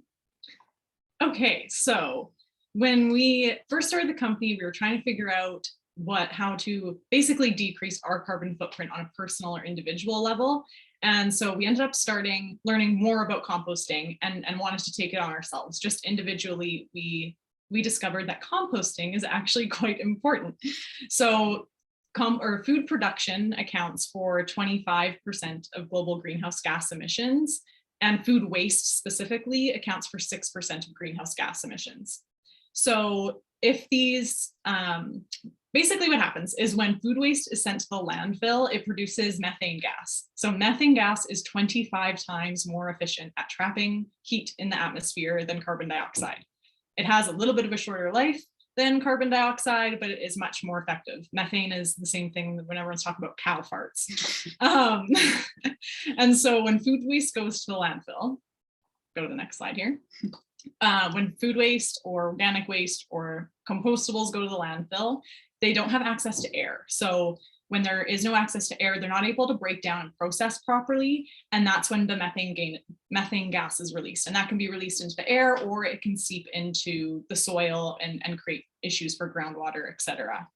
But if we compost them, so this diagram on the right, we can create like this really cool circular waste management cycle. So we can take the organic waste and turn it into compost. So making sure that those food scraps have access to air, and then turn them into nutrient-rich soil. So not only is there an issue about methane gas, we also have this huge opportunity to create nutrient-rich soil to continue producing food that's lost if it's just going to the landfill. So we found out about this cycle and thought, okay, this could be really, really cool for us, and wanted to start doing it on our own. But essentially, there's just like a huge missed opportunity when we send our food waste to landfill. There's missed opportunity with the soil, and then there's also this huge overspill of methane gas as well. So our mission started out in only Kamloops, but now we're looking beyond that. So 70% of Canadian communities do not have access to composting services. Composting services are typically run by municipalities, and Kamloops being one of them, which is where we're located. So when establishing Friendly Composting, we realized that one of the many ways we could increase composting participation is to make it more accessible, because ourselves, when we went to try to do composting, there wasn't any pickup service. We didn't have a backyard to compost in. And as Katie will talk about later, there was nowhere to bring them if we did want to compost and drive them somewhere.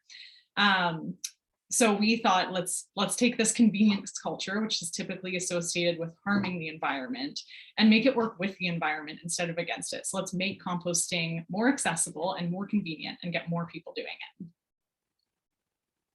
it. So today we were actually asked to talk about our journey as business owners, as entrepreneurs, and especially the green sector and the eco sector in running a business, a for-profit business in the green sector. So like Camille said, in March 2020, during the onset of the pandemic, we were living in an apartment and we were looking to adapt to more of an eco-focused lifestyle. We had the time now that we kind of started to tune in into how some of our habits had changed since we moved to Kamloops. Both Claire and I moved from the West Coast, and we came from communities that had municipal composting provided. So it kind of just became second nature. And then moving here, it felt a little bit off starting to throw our food waste in the garbage. And once we had that time to settle in and go, there's a problem here. Are we contributing to this problem? We actually just started collecting our food scraps. We were like, let's just contribute to a better sustainable community. We Googled where the city composting site was, and we started collecting our food scraps and drove it there, only to be told that they only collect yard waste and it wasn't a food waste drop-off area. So on a panicked phone call back home, I called Claire and was like, they don't take our food waste. So I pulled over at a community garden, met a lovely woman who took our food scraps for us, and got home, and we just kind of hit the ground running. We were like, is this something that we can fill the gap for? Is this something that more people probably feel the same way? It was as simple as a Google search. On our way down to Vancouver, buying nearly 500 thrifted repurposed bins off Craigslist, where we were Googling on the way, how do you compost? What makes the compost cycle work? What do you need to add to the food waste? And so we brought all of these repurposed bins back up to Kamloops with us and hand washed them on our apartment patio. Yes, this was full hoarder status. We did end up moving in the spring to a house to make more room for it, but we still had, to this day, have neighbors commenting that they remember when we were washing bins at 6 o'clock in the morning on our front yard. So it feels kind of surreal that we're sitting here servicing 700 homes now. But we did know that there was going to be more people who felt this way. We went into this experience thinking it was going to be a seasonal part-time gig. We were both headed back to school in the fall. So we really just had no idea just the reach it would have, and that we'd be sitting here today. So one thing early on was, in our experience, was we had to find key partnerships. We had an idea of what we wanted to do and about making it accessible. We had the bins to do it now, but we were missing a key piece of the puzzle. So we needed somewhere to compost. We immediately partnered with Jillian Watt and her team at Homewood Farm, who loved what we wanted to do and generously let us have a piece of her land to compost on. She gave me a tractor lesson and provided all the pitchforks and shovels we needed and said, yes, right on, girls, let's do this. Since then, we've formulated more partnerships. We've really grown outside of what we thought this would be. We've taken on an additional processor in Squaw Hills Farm based in Salmon Arm, who comes with this big truck every week to take 2 massive 3-yard dumpsters away for us, or dump them away for us. So once we had it kind of, once we'd reached this point where we were making the organic waste collection more accessible, we realized we're going to hundreds of homes every week and we could double down on our impact. So we made partnerships in local vendors from the farmers market and told them, hey, why don't we deliver your food for you? Why don't we put your food in the hands of more people in Kamloops and just contribute to this idea of staying local and sustainable and focusing on getting the profits and the resources back into the hands of the people who are growing our food. Okay, so far we've made this seem like it was like this really seamless journey where we just magically got these buckets and Googled things and made partnerships and everything came together very serendipitous, if that's a word. But it certainly wasn't. We embraced a lot of hardships along the way, aside from the pandemic and the lockdown restrictions and the countless roadblocks. There were also unknowns that we just had no idea how to problem solve for. We had a really, really big vision and mission of what we wanted to do. And I think a lot of the time we knew there was a problem that we were going to encounter down the road, and we knew there was a problem, but we didn't know the solution. And what we wanted to accomplish was extremely logistically heavy. Going to hundreds of homes each week. I mean, it started off with just Katie and I in a Volkswagen Tiguan, going around to every single house. To the point where we were working 12-hour days just doing pickups. Like the sun would be going down and we would getting calls from people being like, are you still gonna come pick up our compost? And we're like, yeah, like we're trying. We're like had 2 just using our personal cars running around town. And that was really like the tip of the iceberg. So that was before we had any money really to hire anybody. We did everything ourselves. And we had so many other like hardships that were specific to our logistics and just like trying to make sure that the compost got picked up every single week. And many other like problems aside from that as well that were just like unforeseen, and we just had to like keep on driving and making sure the show went on. But aside from the business hardships, I think we learned a lot through like entrepreneurship and ourselves as well. I think one of the biggest hardships we encountered was burnout. It was the pandemic, and we really just poured ourselves into this. We were like so passionate and so driven. And not to mention it was COVID, so there was nothing else to do. We just worked all day because nobody was doing anything fun and everything was shut down. And we were really passionate about what we were doing. And I think that when you are that passionate about what you're doing, and when you want to work hard and you're driven to do so, you push the limits on how much you can take on a personal level, like how much you can take on work-wise and how much you can take on personally, and really pushing that balance of taking care of yourself. And we both definitely overdid it and have spent a lot of time now undoing that burnout and trying to get back to a more balanced place, especially now that we're not in complete lockdown and we can go do fun things, and it's healthy to go do fun things. Not to say our work isn't fun, but there's just balance to be had there. But basically, even looking back through all of that, like there was just so much more good than bad that came from that. Like, I think that when things get hard, there was probably times where we wanted to quit, but we were so driven that we wanted to keep going. And now looking back, and of course, hindsight's 2020, but just embracing those hardships and realizing that they're going to get you to where you want to go. And you're also going to learn a lot of lessons from them, which brings us to our next slide. We made a lot of mistakes and so many. Feeling very grateful that we have come to understand them and recognize them, acknowledge them, learn from them, and most importantly, move on from them. Here are some examples of mistakes that mistakes or maybe even missed opportunities, road bumps. The city of Kamloops did not want to partner with us, which was a bit of a dagger because they do want to eventually do municipal composting here. So that was a bit of a bummer when we got that news. We originally washed every single bucket, like up until I think we had 300 buckets per week out at the farm because it was summer and things were all nice and fun and sunny there. Tank top season, tanned, we were feeling great. Yeah, and we knew that we weren't going to be able to do that in the winter, but we thought we had like a couple more weeks or months to figure it out. And then we showed up one day and the water was shut off on my birthday. And we had to try to problem solve that. We didn't have a warehouse, so that was like in October out in our front yard washing bins with our fingers frozen. We got like a bowl of hot water to soak our fingers into. I mentioned that we worked the 12-hour days because we couldn't hire people. We had an awful experience. We decided to accept somebody's old compost pile in their backyard and remove it for them, only to find out that it was infested with mice that we brought out to the farm. Awful experience. Of all the days we wanted to quit, that was one of them, like worst day in compost history. And then probably most devastatingly enough, we had no idea that we were going to grow as quickly as we did, or as fast as we did, or as big as we did. So we decided early on to enter manually every single payment. And this is like a monthly subscription plan. Until we were at 450 composters, we were manually entering e-transfers, which totally got away from us and got us in quite the dilemma to try to undo.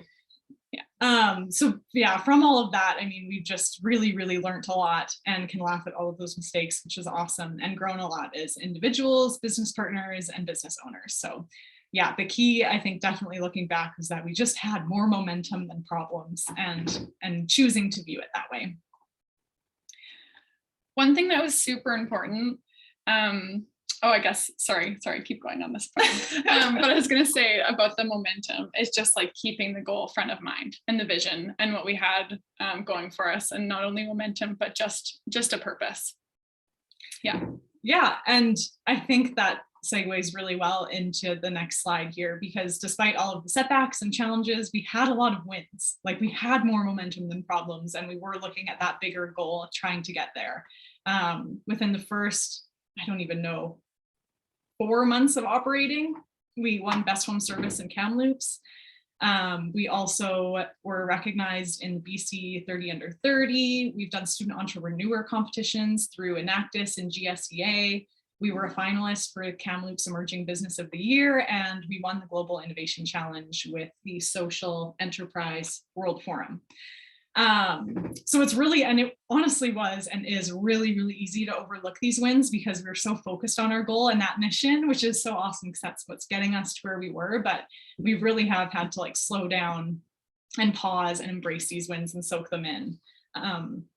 And like really put emphasis on making sure that we settle down and like acknowledge those things and celebrate them with our team and our community and ourselves. It's just given us a lot, a better sense of accomplishment and showed us how to slow down and enjoy the journey before it's gone. Yeah. Which does take us to the point about having a vision. So keeping that why front of mind and always adapting and changing the how-to has been so key to our success. At the beginning, we wanted to offer this service to our community and had sort of a vision of what it could look like by eliminating some barriers. We identified early on why people don't participate. We offer a clean bin every week. We come to their door and take it away. We're like, this is a no-brainer, contribute to a sustainable community. So having that vision was so key. But we also had a really clear vision of what Claire and I wanted for ourselves, what we wanted to accomplish, how we could combine both of our strengths and our skill sets and our experience that we've brought into this to contribute to a lifestyle that we want to live. We really thought that if we can build something sustainable that supports both of us in our growing families and just our studies and what we want to do next, while also contributing positively to our community. Wow, like what a dream that would be if we could sit back and go, what a cool way of living life. So our mission of making composting more accessible kind of remains the same. It is our first and foremost goal, but the vision of what it could be back then and how we've got there changed so much over the course of the last almost 2 years now. So we wanted to share some of our visions, and it's in our drawing board and what we've kind of like chucked on there since then. We never picture ourselves being able to sell and distribute and make compost soil. It was so out of our realm of expertise. We both, like, I came from an education, Bachelor of Education background. Claire has an e-commerce. She has a financial background, and now we're driving tractors and using pitchforks and turning soil and connecting with farmers. So really cool to kind of like bring that back to our community. We really want to focus on growing our commercial and our business presence. Camille said we're servicing about 20 commercial. We actually are servicing closer to about 30 now. We've had a huge growth in that just since we've been kind of pouring more energy into connecting with our business community, servicing apartments and restaurants and breweries, and connecting with more business owners who really care about taking this next step. We are developing and building from scratch an online composter operating system that we're hoping to use in our next phase of expansion, while also creating an app so that we can make our customer experience super, super streamlined and easy to follow. We hope that this continues to inspire and help communities get on board. We want to make it super easy. We're throwing Teslas up on our vision board right now. We'd love to be like, have those decked out and friendly and kind of show that we can take one more step to contribute to a sustainable community. But it's really fun to have those visions because we're not sure we're going to get there yet, but we're just kind of putting one foot in front of the other like we always have, while taking a lot more downtime now to rest and recharge. So this is where people come in. Our people have been gold to us. We've trusted them, we uplift them to make their own decisions. We call it IYC, it's your community. So every time they go to make a decision, we want them to feel empowered to make it, and that they have our trust that they're going to make a decision that Claire and I would when we were out doing every single pickup, that they're going to treat every composter the same way.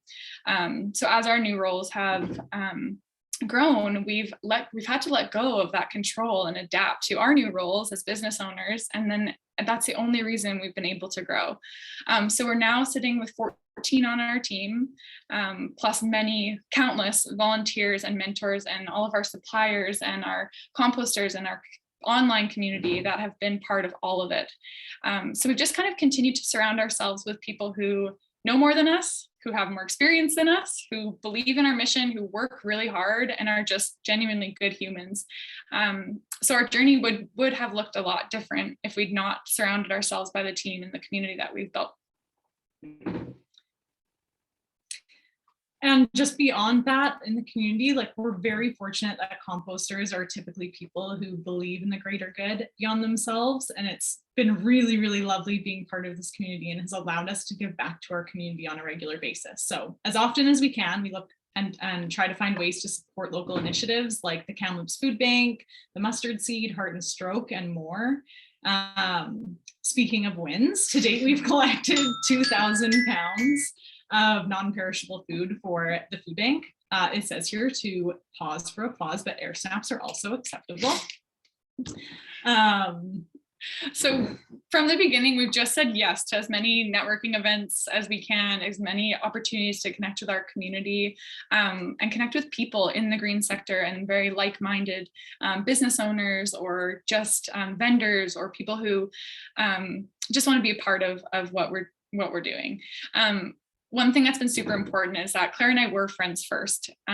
We're so unique in our experience with that. A lot of business ownership is a very lonely road, but there are so many people that you can connect with virtually or in your community that want you to succeed. It's very inspiring. When we registered with the Kamloops Chamber of Commerce, immediately we got asked to come to a networking event. We got asked to share this and that and this, and this person would be great for this. And it was just like so cool how they just want to uplift us and welcome us into that culture and that environment.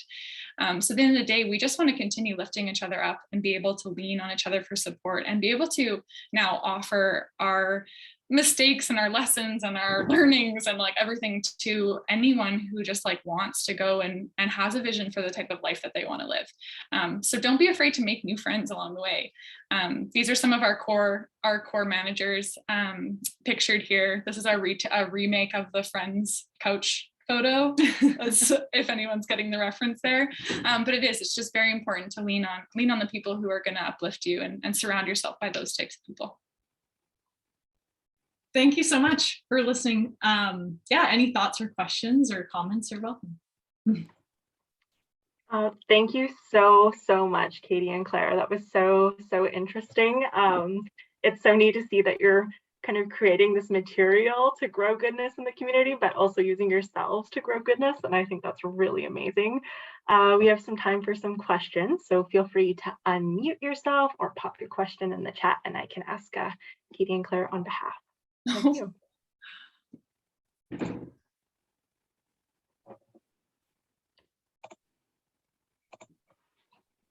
Oh, that's actually a great question and one of our most common questions. Yeah, do you see change? Or Camille, are you reading them out? You read them out. If you saw one, go for it. I was just checking to see if anyone has. Feel free. We get this question a lot about the municipality of Kamloops. That's why we were immediately like, we'd love to answer that for you. They are starting a municipal program, which is really, really cool. We're definitely pro rolling out municipal wide, help 100,000 people compost. And it's been something that from the very beginning, like Claire said, they were like our first phone call. We were like, we want to do this. Are you guys doing this or should we continue? So we found out right away what their timeline was, when it was going to fall on someone's desk, what their role, what their sort of plan was and time frame. And so we've had that so front of mind from day one. So they're rolling out residential curbside by the end of July 2023. They already rolled out their pilot. So we lost a handful of composters to the pilot program. They're gonna pause that, audit it, see what goes on there, and then they're gonna roll it out hopefully by the end of July 2023. So that is why we're shifting our focus into commercial. So they're not gonna be servicing as a municipality the businesses or apartments or restaurants or anything to do with business and commercial waste. So we are scaling up and taking on larger volume producers and going to keep on keeping on. We have an opportunity because of where we are to spread a little bit outward. So we can take on do some partnerships with the local band and maybe take on more of like the resort communities, so Sun Peaks and Sun Rivers and Tobiano, and we just kind of stretch the limits of where we can expand outward. That's fantastic. Thanks. I'm just seeing some of the comments, and everyone is really interested. That some people in the area already want to sign up, and Brittany's put in the contact information for you. I don't see any more questions yet, but I had one, and I was just curious how the role of finding like-minded people has really helped your momentum with friendly composting. People who have helped our momentum? Oh, networking with people. Oh, networking with people. Yeah, how important you found that to have just like a network of support with like-minded people and to continue growing your business with like-minded people. Yeah, I think there's like a couple different answers to that, because I think that networking helped us accomplish what we wanted to do in Kamloops. Like Jillian Watt is just like a shining example of like letting us use her land. She also like went over a business plan with us to see if what we wanted to do was even feasible. Because we went to her, we're like, we want to do this. And she was like, oh, have you like thought about how many composters you would need to like make this idea feasible? And we were like, no, but we already have people starting. So those types of networking where like countless people have lended their support or their expertise or a helpful connection to try to accomplish something or like a small goal of ours to contribute to our biggest vision. But I also think that networking helped us like expand our vision. Mm-hmm. Like when even through the student entrepreneur competitions that we did, we like the main question we asked was like, how are you going to scale? How are you going to get bigger? How are you going to increase your impact? And we were like, I don't know, we're just doing this service in Kamloops. Yeah. They'd be like, I'm from Halifax, can you be here tomorrow? We're like, no. And I think that like having those types of questions and also meeting with people who have increased their impact through social enterprise really like broadened our vision of what we could accomplish within our community and also beyond our community, which was pretty neat. Again, just not something we thought at all or even put any thought into when we first started. Thanks. That helped answer my question so much. I see that Corbin has his hand up. Did you want to unmute and ask it yourself, Corbin? Thanks, Camille. Yeah, so I love the composting that you're doing, and it's such an important part, I think, of sustainable living. I also want to commend your entrepreneurship. I mean, it's very clear to me as an audience member that you have kind of a spark, a type of drive, and some real business savvy too. So that's super impressive. But not just here to gas you up. I do have an actual question, which is about worms. I do vermicomposting at home, and I'm wondering if there is any, have you thought about using worms? Is that scalable? Do you know of any competitors or any other businesses out there? Where do worms fit into the whole composting thing as a business? Great question. Great question. So yes, love the idea of worms. First thought, we have a worm shortage right now in BC. Like we've been hearing from so many composters, like we get down at the farmer's market constantly, people are going, hey, do you guys have worms? I've got composter. And we're like, no, we don't. So definitely would be something we've talked about being kind of like the go-to place for all things composting too, if we can eventually kind of go there and offer like thermometers and maybe some like, worm starter kits sort of thing. We did miss an opportunity, not to our fault, of participating in a research project with worm composting. There was a researcher based at TRU who wanted to see if this could be feasible for municipal programs, North America wide, and we were going to be a pilot with them. They didn't end up getting their funding to roll the research out, which was too bad. We were actually really like keen to see how that was going to all work. So short answer, we don't use vermiculture sort of techniques right now. We do everything in windrows, and then we put a ton of it to our third-party processor. But it would be really cool to circle back to that one day and see if that could be done on a large scale. Yeah, it's interesting about the worm shortage too. And I'm not going to take up too much of your time, but I paid $40, I think, for a pound of worms when I started. And so there's also that like getting people started at home, get their worm kits, get their worms from you. But anyways, thank you for the answer, and it's good to know. Yeah, and thanks for composting. Amanda was curious. So if the municipality program does eventually roll out, would you still be servicing residential areas? She's just so fascinated of the connection between not only taking your compost away, but also delivering local goods. Yeah, this is something that I mean, to be honest, we really just don't have the answer for until the city does roll out the program. If I were to guess, I would say that we definitely have some dedicated composters who would probably love to continue with us. But with the food delivery right now, we're kind of debating, like, do we continue the residential service even when the city comes in? Or is it going to be feasible depending on how many stick with us? But also, do we keep doing the local delivery, but without the composting maybe, and make it its own program? But I do know a lot of people similar to Amanda like the new bucket every week where there is no cleaning, which is something obviously the city won't offer. I mean, if they did, I'd be really impressed. Yeah, so that's gonna have to be see how things pan out, but we would really love to keep the local delivery going on. And if there's enough people to stick with us for residential composting, even when the city comes in, that would be awesome. More things to add to your vision board. Yeah, and that one is on our vision board. We're crunching the numbers on it to see if that's something, if we can keep our current warehouse and systems and people, then we can keep the food thing going. We just want to make sure that we have it all planned out. That's very good to hear. Christy was wondering what's happening to the soil coming from the compost. Is it staying local? Yeah, so the plan is to be offering that. We're going to put it up on our shop, already sifted and graded and everything like that, so people can get it brought to their door in their bin. So they empty that out, and then they use that bin for the composting every week. That's going to be on kind of the residential side of things, and then we'd really like to connect and sell it wholesale to our local producers who we're buying produce from every week. We want to make sure that they can have kind of first dibs, so that it's going back to help regenerative agriculture and local agriculture production. Right now, because of how quick we grew and the volume of waste we take away, right now we're diverting probably about over 4,000 pounds a week of food waste. So we did have to bring in a third party. They do offer the soil back, so it wouldn't be like Friendly Composting soil. We just don't have the physical or manpower, woman power right now to process it all. But ideally we'll be getting that. It will be produced and processed in Salmon Arm, but we would like to be able to bring that back and bring that back to our community. Yeah, that's very understandable. That would be a lot of compost to be out turning yourselves.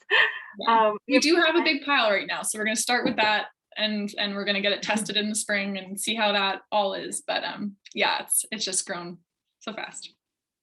That's a lot of waste.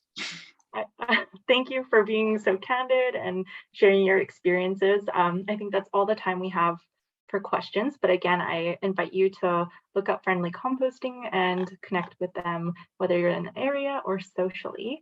On behalf of the ISCBC, we'd like to thank you again for your engaging presentation. I mean, you can't say Friendly Composting without smiling, right? So I'll take this time to pass the mic over to Jamie. Thank you again so much. Thank you. Thank you. Yeah, thank you both for that. That was awesome. We'll now take a 5-minute movement break. So feel free to get up, stretch your legs, grab a refreshment, have a bio break, and we'll reconvene at 3:25. See you shortly.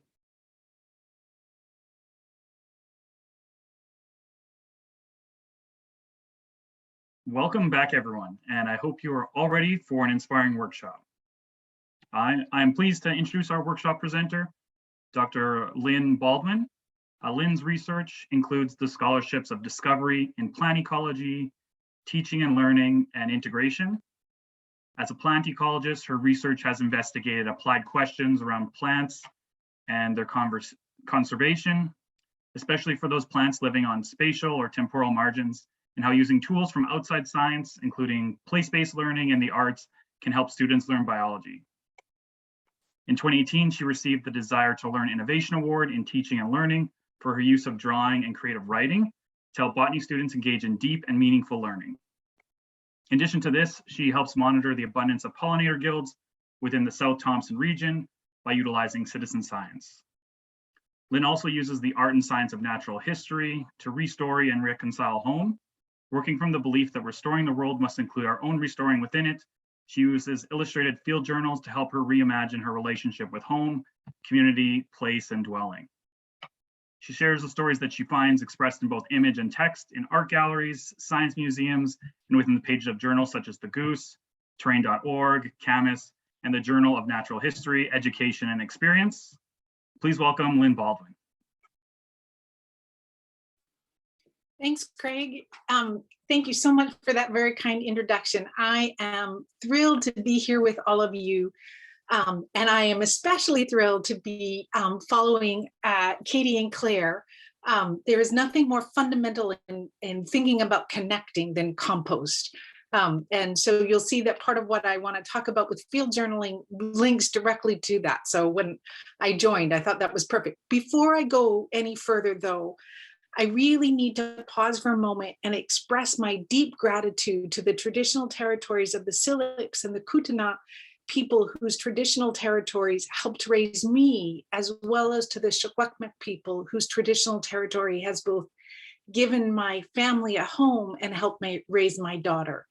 And I pause here, both of protocol, which is important, but also because the reason that I want to give this workshop for everybody, when Caitlin approached me, I said yes, is I think our society's failure, or many people's society in our society's failure to make the connection between people and place, including their original stewards, is part of the reason that we inhabit a world that we live in right now, one in which ecology is separated from wealth, us from them, culture from nature. And it may not be true for many of the people that are here today in the Power of One, but for many people in North America, the world outside, the living, breathing world, is as distant as North America was from, once was from Europe. So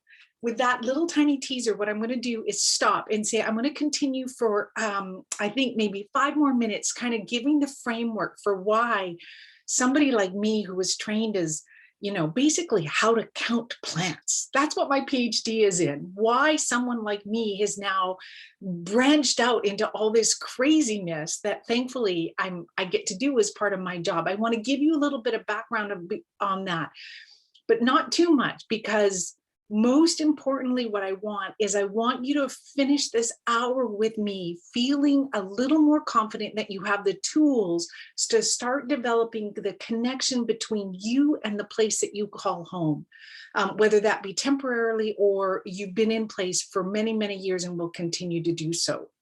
So that's just sort of the framework. And in the actual workshop part, we're going to probably work through maybe 3 exercises, and I'll give you one as homework to take away. So that's just the broad overview, but let me back up for a second and say, why have I been involved in this work?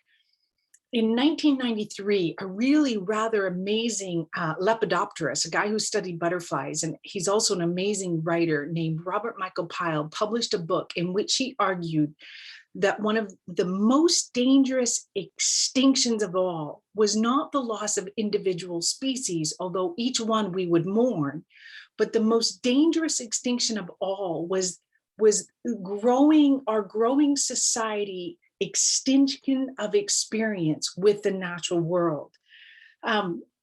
As a result, many ecologists, including me, began to realize that if we wanted to conserve the world, if we wanted to heal the world, one of the first things we had to do might be to rebuild our experience of that living, breathing world. And the question, of course, is how? In Indigenous communities across Canada, there has been extraordinary work revitalizing traditional practices to connect people in place in ways that I find incredibly inspiring.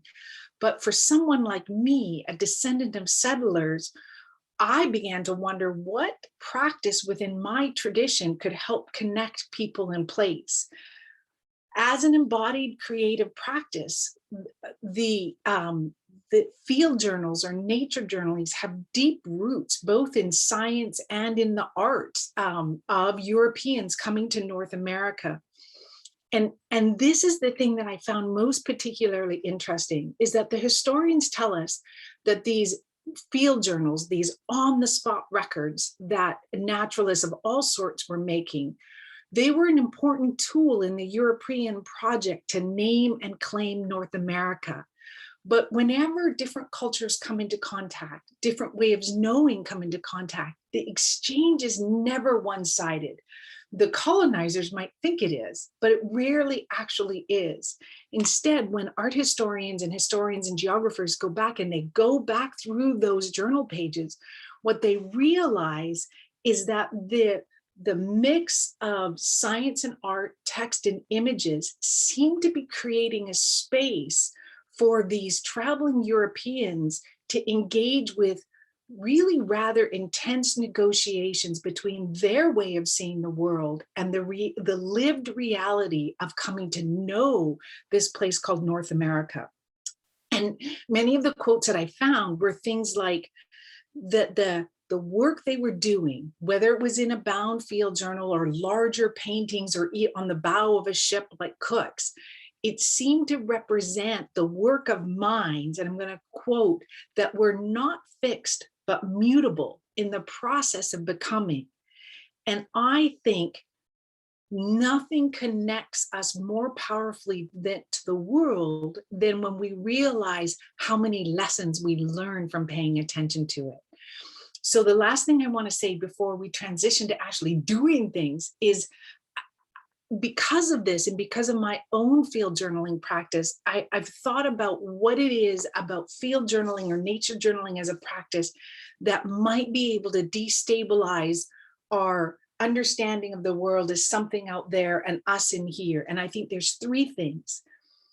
Field journaling, unlike my scientific practice, welcomes multiple ways of knowing. So I get to draw and I get to write all at the same time. I get to play with color. At the same time, I can count the number of pollinators visiting a solidago flower.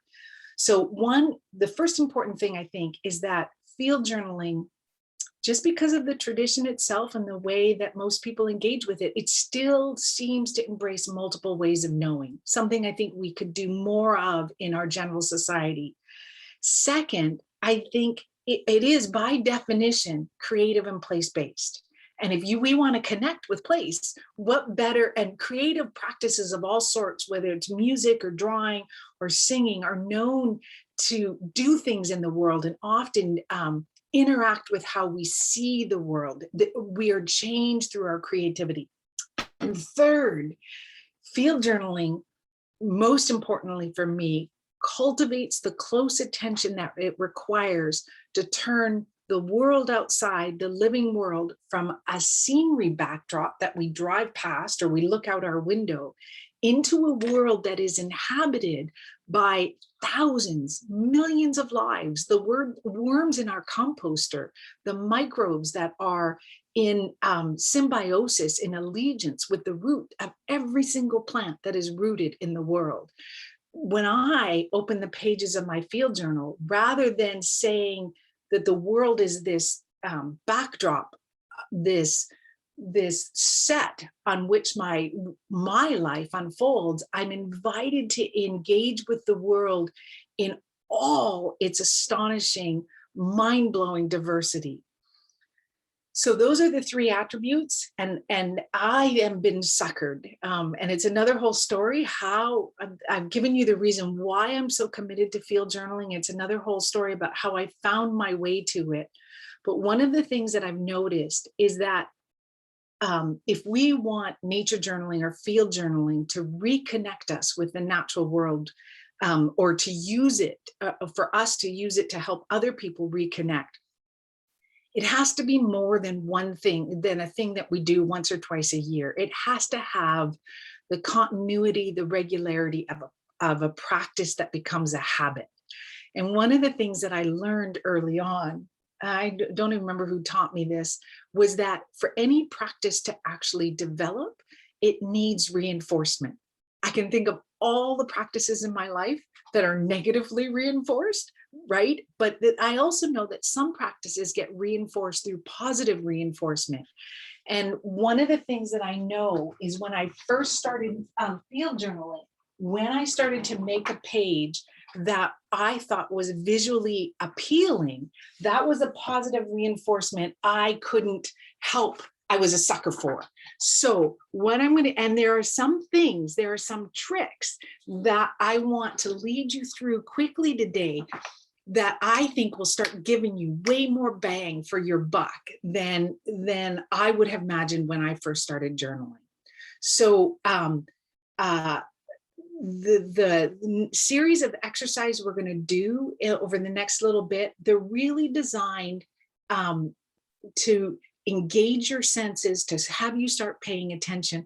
But weirdly, what I want to start with first is thinking about page design. And that is not something I started thinking about right away when I started my own practice. That came much later. But I know that once I started thinking about page design, the positive reinforcement I experienced every time I finished a page just got completely jacked up, and I quickly became addicted. And that is, of course, my goal of this entire session, is to have you all walk out addicted completely. I want to see you all outside tomorrow. Okay, so that's my little introduction. I'll pause just for a second if anybody has any questions, because what I'm going to do now, and hopefully Craig and Caitlin and other people will help me if it goes wrong, is I'm going to share my screen and actually share my drawing table with you and start to lead you through these exercises. Okay, pause. And does anybody see any questions? Can I go forward? Looks good. Okay. I don't think we have any questions, Lynn, so go ahead. Okay, I'm going to share my screen, and it's going to be messy, but you know, great things are made out of chaos. Okay. Okay, do you see it all? Okay, so I know Caitlin sent out a list of things that I was hoping that you'd be able to cobble together just from your house. And most importantly, this is my mess. I'm going to move some stuff. I'm going to try not to move my hands too quick so we don't get seasick. I'm going to move this stuff away and just give myself a page spread. But I wanted to start with all this gear, because if we have time for questions, I'd love for you to be able to ask any questions you have about equipment.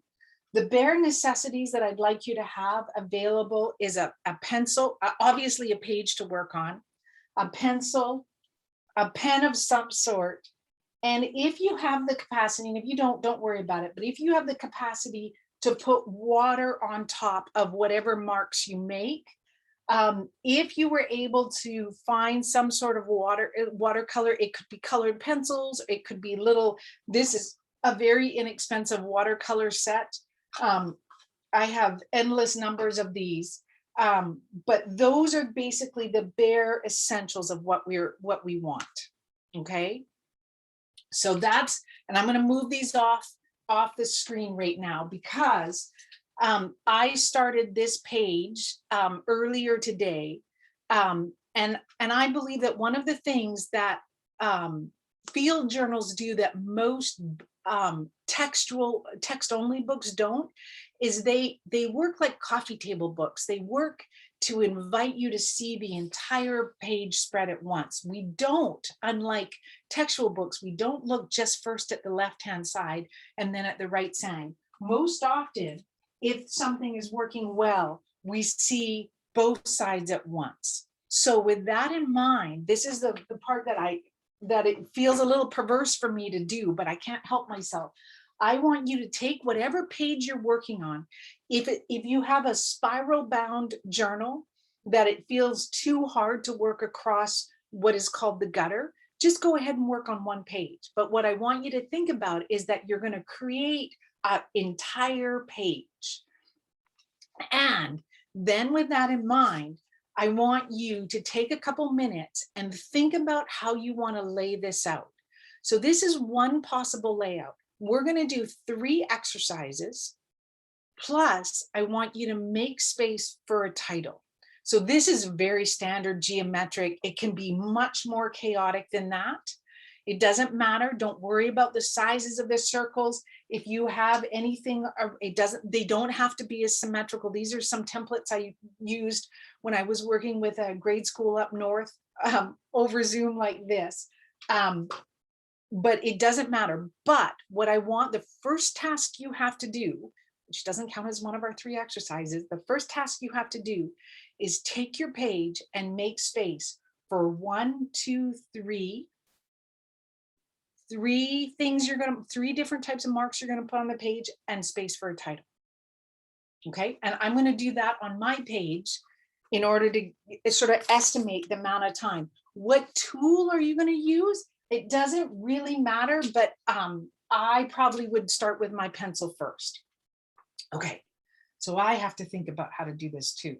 Lynn? Yes. Lynn, sorry to interrupt. Just before you get started, do you want to close off your video? My, Your yes. camera for yours. Yeah, we're just getting some of that lag. You bet. Did that work? Yep. Okay. Okay, so I'm going to create, I already made the title up here. I cheated. I apologize. I cheated to give the title, but now I'm going to make space for 3 different objects basically on the page.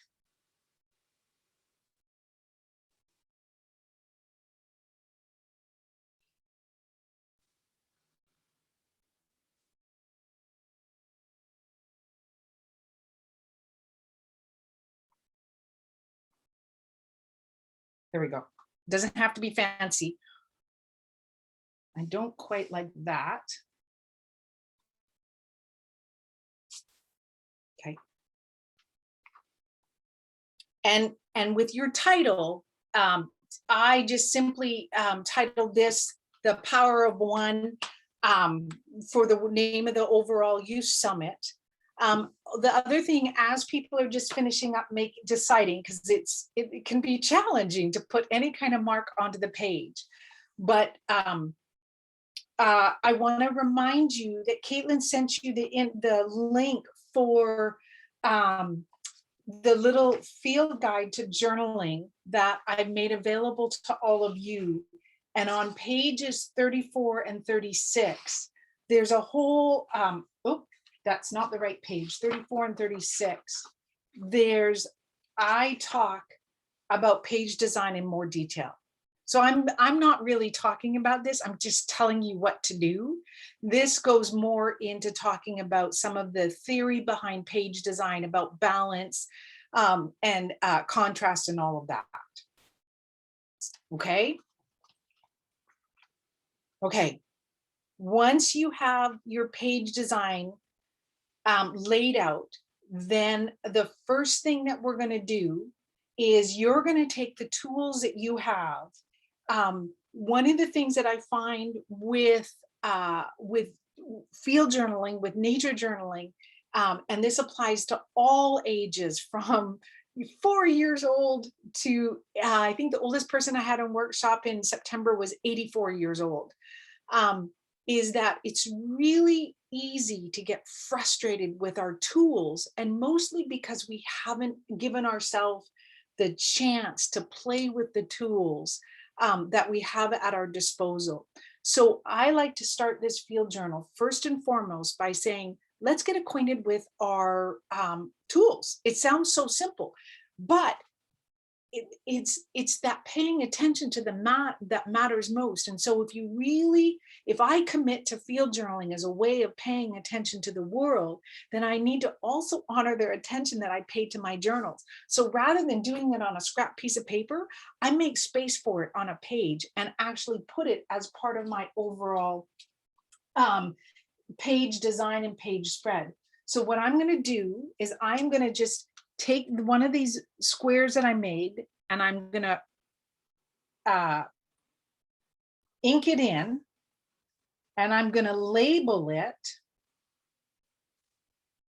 tools. And then I'm going to take, I don't know, let's say 4 or 5. Here I have more. And I want a pencil. One of them should definitely be a pencil. And what I want you to do is, for each one of those writing tools that you have, I want you to play. There's sort of 3 different ways we can play with the impact that a page spread we can have. We can make dots, points, we can make marks, we can fill area, and we can use color. One of the things that we do is a lot of times the writing instruments that we have at our disposal, all we ever do is write with them. We stop playing with these instruments unless you've cultivated the practice on your own. And from some of the people that I saw that are in this workshop, I know some of you have done a lot of this. But for those of you that haven't, what I want you to do is take each one of these tools and definitely have a pencil be one of them. I want you to make dots. Oh, hold on, let me zoom into this a little bit more.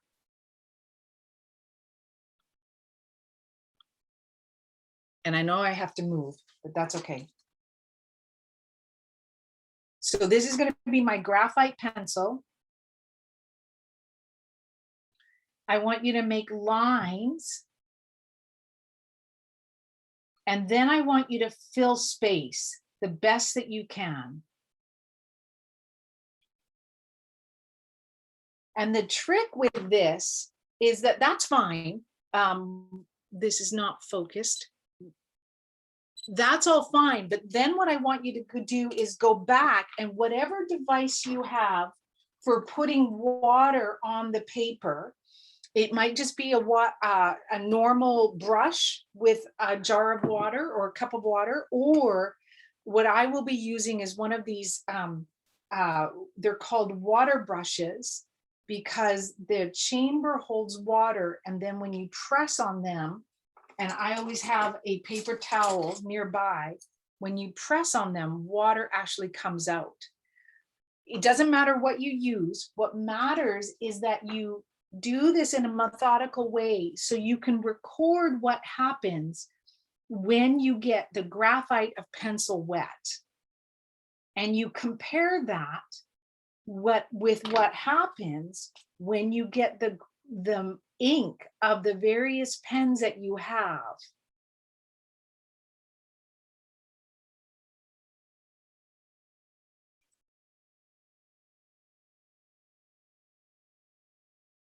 Wet.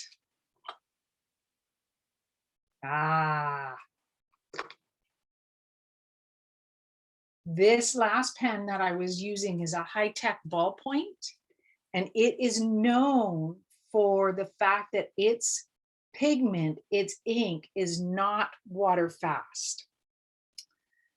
Once you know that, that means that then now you have a tool that you can use in your overall field journaling, and this is extraordinarily portable. If I have a blue, green, and red pen in my backpack, I can fill my page with color. So I'm going to stop talking for a moment and to give everybody a chance. Take 4, 5, 6 if you have them, pens, and at least one pencil, and see which ones are water fast and which ones are water soluble. Okay, I'm going to stop talking to give time for people to work. If anybody has any comments, just put it, or a question in the chat. I see there's just holler.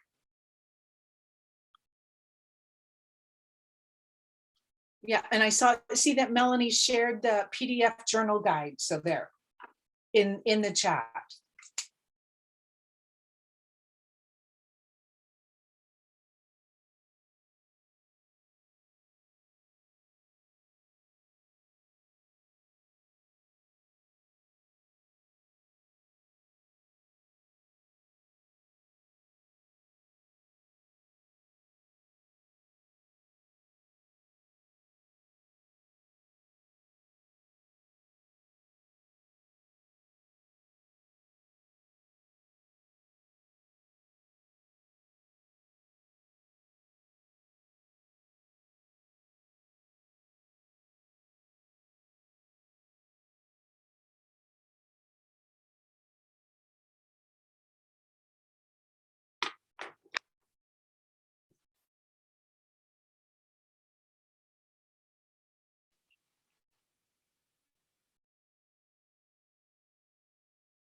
If anyone wants to share in the chat what kind of tools they're working with, it'd be really cool to see the difference in supplies that we all have. I've got some watercolor pencils, regular ballpoint pens, pencil. I even tried a Sharpie to see what would happen. What happened with the Sharpie? The Sharpie was great. The ink didn't spread at all. Yep. The Sharpies are a good one for not spreading very much.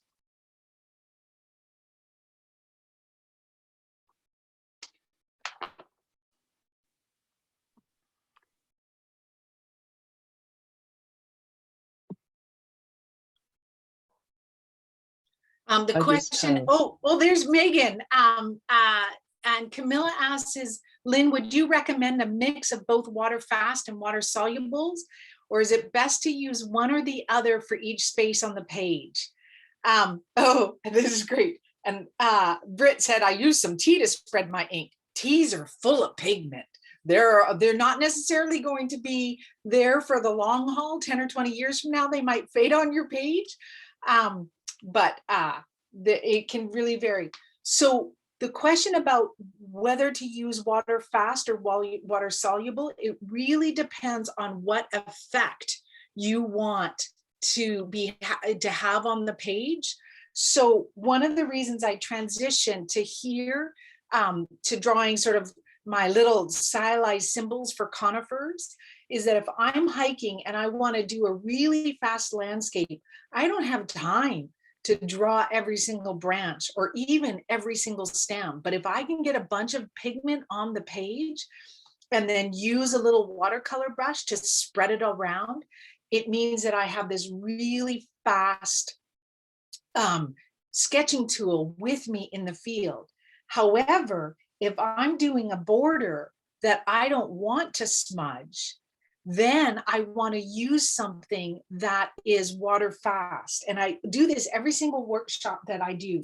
Micron pens are great for being water fast if you give them time to dry. If you don't give them time to dry, like I just did here, they'll smudge a little bit.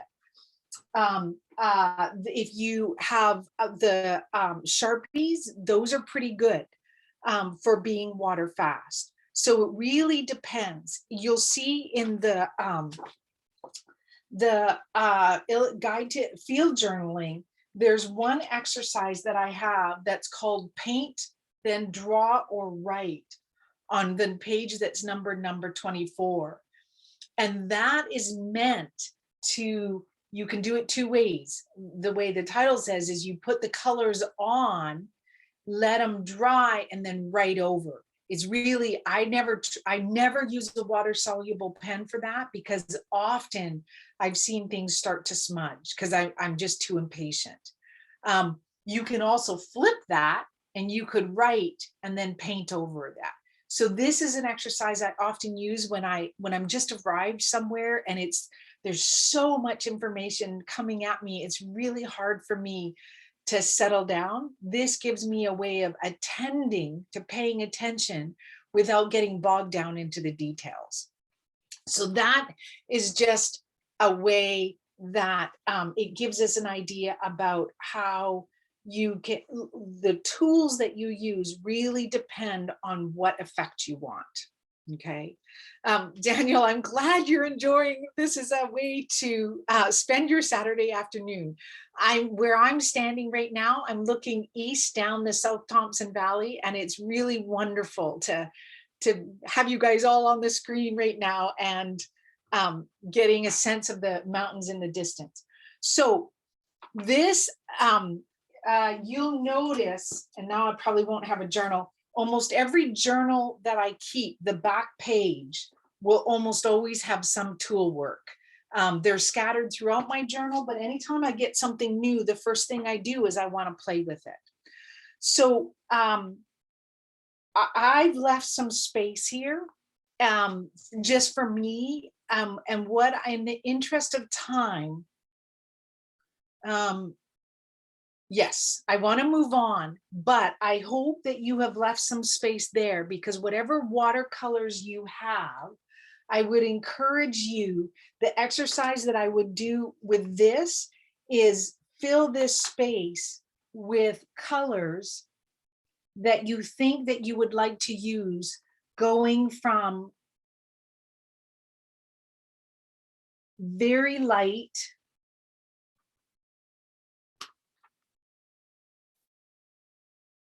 to very dark.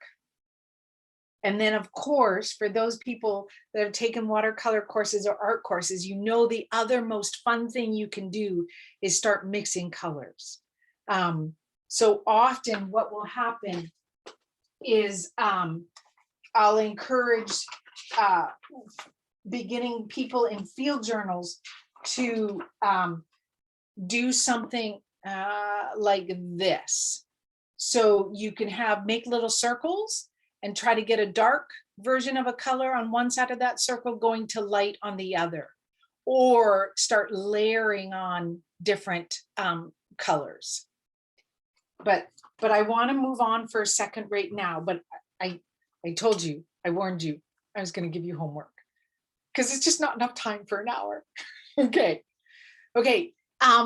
I think that I'm hoping that this is enough time. If anybody has any questions, what I want to do is, because it's already just about 4, I want to move to the next exercise. If we have time, we'll come back to that.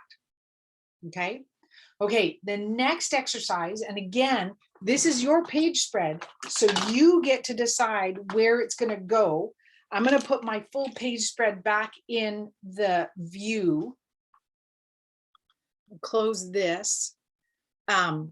So this next exercise that I want us to do is called an illuminated contour drawing. And it is one of the exercises I have the most trouble describing. So I'm going to slow down and try to talk my way through it. Do know that it's also described on page 12 of that field journal exercise. So what we're going to do will end up looking something like this, or it could look like that. Contour drawings, for those of you who have taken art lessons or art classes, are very common as a warm-up exercise in many art programs or art classes. And what they basically do is they ask you to pay close attention to whatever object is that you're trying to document. So this is why when Caitlin sent out a piece of the list of supplies, she asked you to get some organic object that and that hopefully had too many different pieces to count. And I'm going to turn my video on just for, I'm going to turn my video on just so that you can see how I want you to set this up. So what a contour drawing does is it asks you to draw, quote unquote, the contours of the object that you're drawing and record that on your page. But the whole process occurs without you looking at your page. So in the video of me, my page is down here. I'm going to hold, my page is over here and down here. I'm going to hold the object I want to draw in my left hand out of the field of view so that my field of view does not include my page. Okay. Now I'm going to imagine my pencil, which is going to be on the page, is linked with a seismograph to the focus of my eye. And as I move my eye over the contours of this object, I'm going to make the corresponding move in the point of my pencil. One of my longtime colleagues, Claire Walker Leslie, always uses the image to imagine that you are an ant, that the tip of your pencil is an ant walking over the contours of the object that you are drawing. And the ants don't jump, they don't fly, they move from one part of a plant to another, and their pace is methodical, determined, but methodical. And so you want your pencil to be doing the same thing. Here's the thing. Here's the thing, is if your drawing looks like the object, you cheated. You cheated. These are not realistic drawings. These are drawings to pay us to teach us to pay attention. So I'm going to, once we get started, and I'm going to start talking, the last thing I have to tell you is you have a decision to make. We're going to draw this, do a contour drawing, but then I call it an illuminated contour, because after the fact, we're going to go back in and put color on it and write text, more text on it. So you have to decide whether you want to be using a water soluble pen or a water fast pen. I will tell you that most people enjoy the effect most when they use something, either a pencil or a water soluble pen, water fast pen, so it doesn't smudge when you go back in and put color on top. Okay, I'm going to stop my video now, and I'm going to check and see, are there any questions?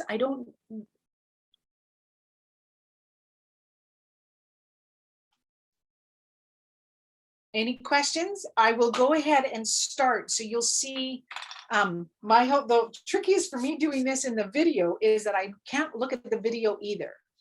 Okay, I'm going to start. I look at the page to know where I'm starting. And then after that, and we will go for a full 5 minutes, which means that I'll pretty much stop talking unless somebody asks a question in the chat. Okay, go. Everybody's clear on the directions? Okay, go ahead and start your contour drawing.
Okay, I'm going to pull you back together again if I can.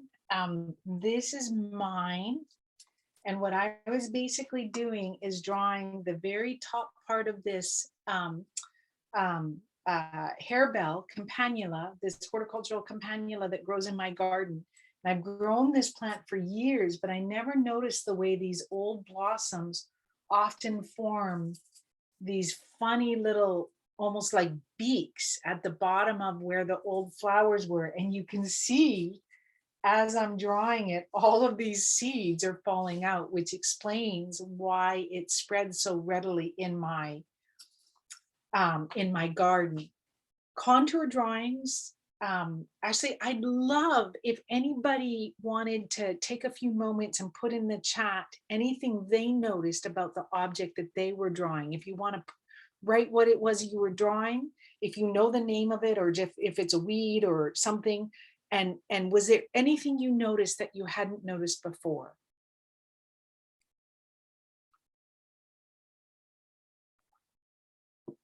Ah, Taylor says, I found a little wasp nest and found a dead larva. Oh,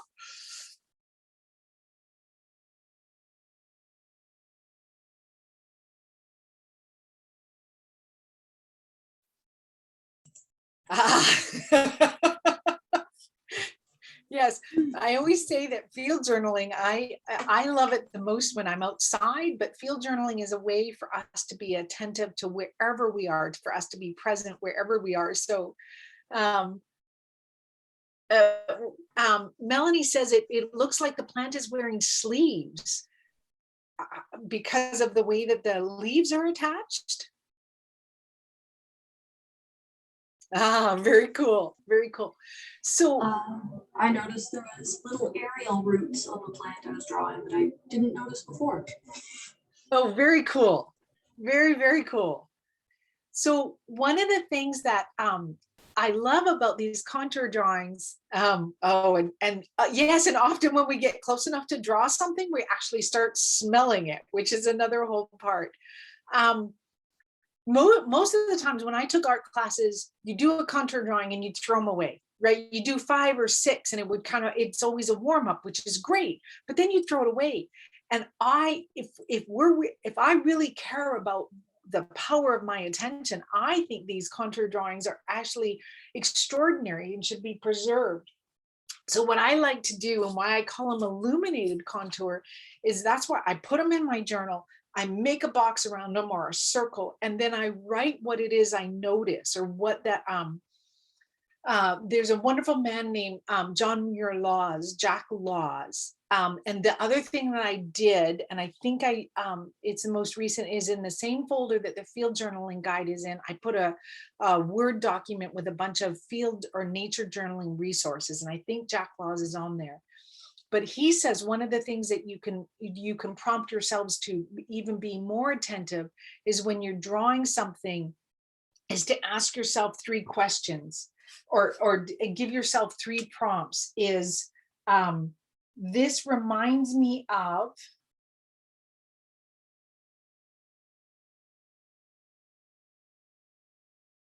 I notice,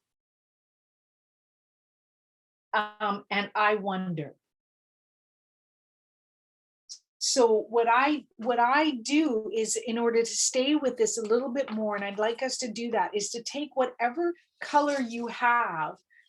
And I did not think about this beforehand. I was just looking for complexity, but to actually put the color of the object the best that you can in the space that you have. So those of you that are drawing a juniper branch and succulents will get to use green. And Casey says wolf lichens are the best color. Yes, like that. Oh, that's a great one. I'm going to actually try to capture, and you can see it on the video, in my video, I've got really just grays and this very muted gold.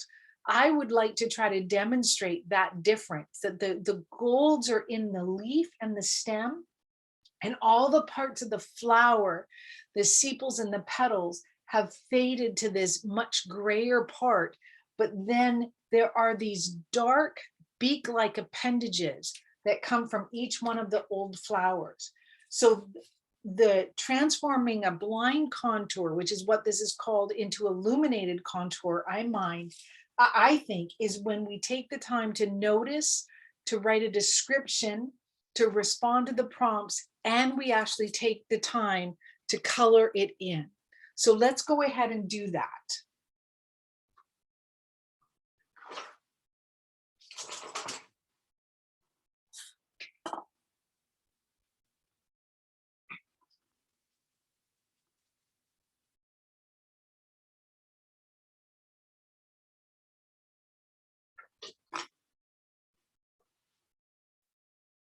And part of what's really fun for me is that coloring it in asks you to pay attention to the plant again, but this time in a very different context. This time, instead of noticing line and shadow, you get to decipher it for those colors that you want to try to capture.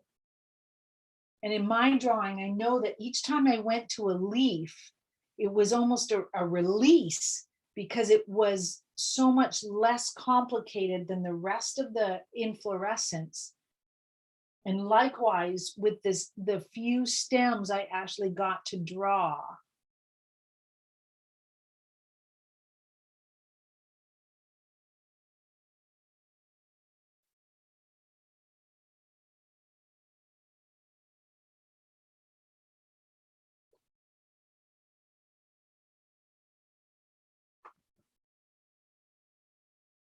And this is why why it's helpful to not have a water soluble pen right now, because the line is staying permanent and I'm just coloring around it. It's like we are in kindergarten again and we're coloring in the lines.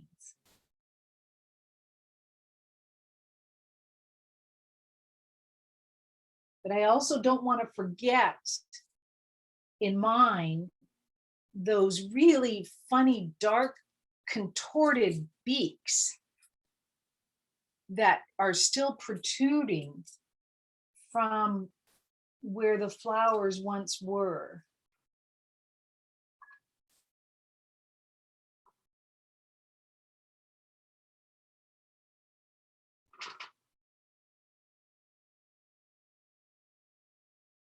And some of this is guessing, right? Because I'm not exactly sure where I was when I was drawing those protruding beaks.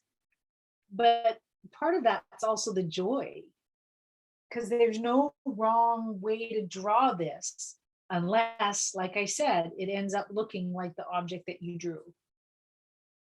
I think these are, I never fail to get excited by these drawings. So then I'll title it, because the drawing may not be, I got to get all the seeds off. I'm not sure if this pen actually still works. There we go.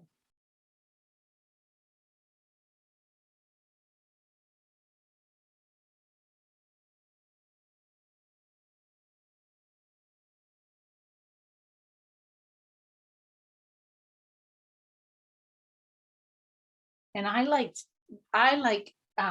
letters to help form borders.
And now if I get this in a place where you can see it, you can see that by making deliberate space for just 2 of these exercises, I've started to create to me, a visually interesting full page spread.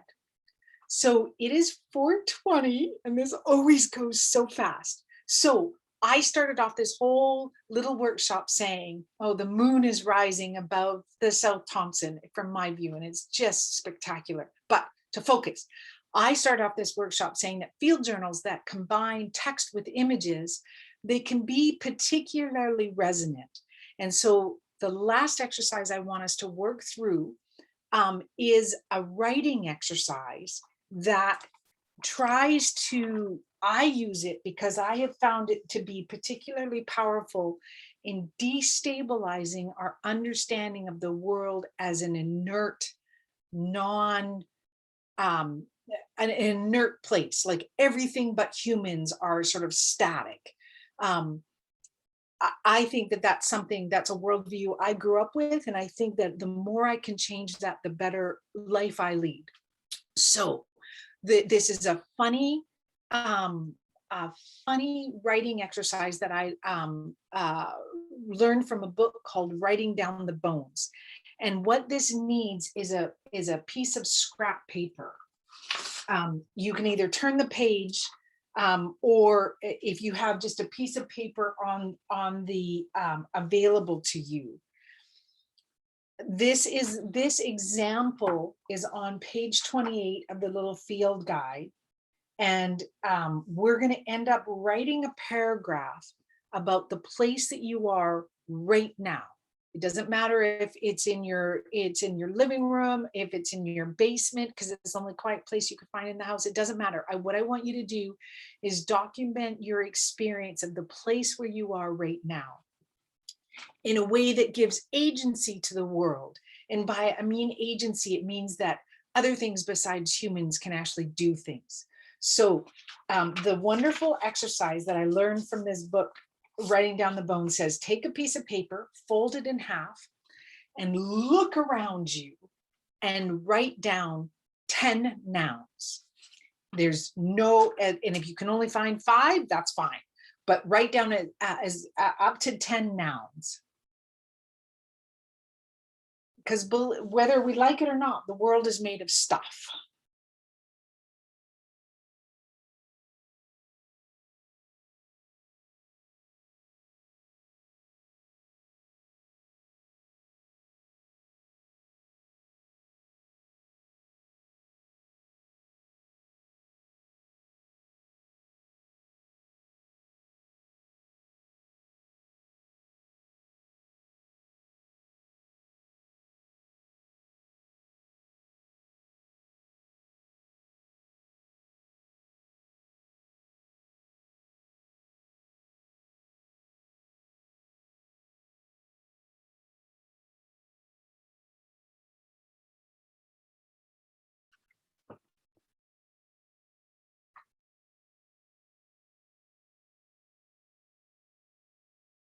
Okay, now I need a little help from you guys.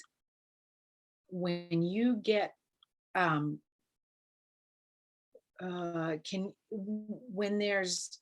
you're finished, will you just type in the chat done? And when I see a bunch of them come through, then I'll move on to the next part.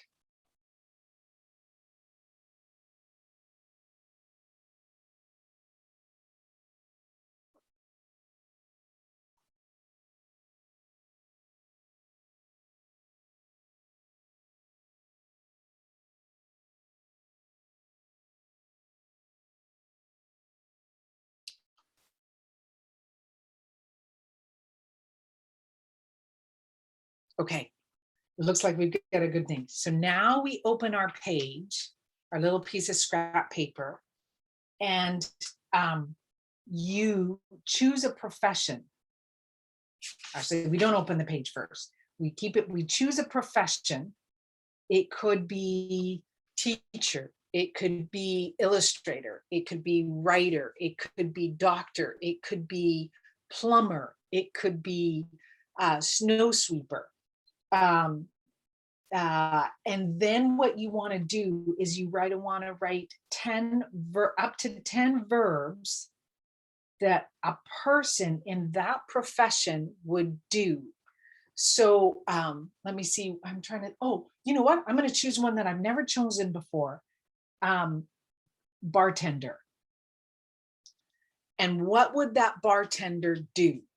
And so that bartender would pour, talk, and you get the picture. Go on from that and give yourself 10 different verbs that that person in that profession would do.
Okay, and I need your help again. Yeah, so Taylor already got on. When you guys are done, go ahead and let me know. See a couple people.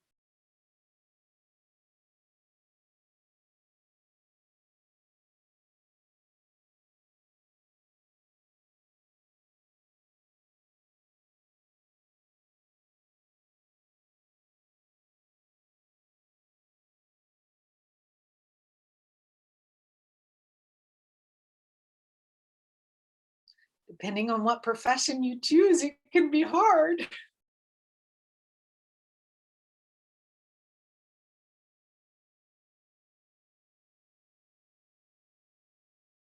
Okay. If you're not finished yet and you only have 8 verbs, that's totally fine.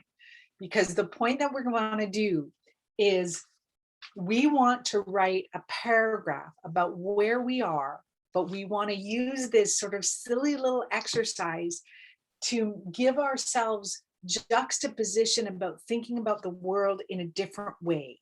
So I'm going to go back to the example I have in the book, and I'm actually going to show you. So I had paper, this was actually in the horticulture garden at TRU, and I had paper, birch, bench, gazebo, weeping.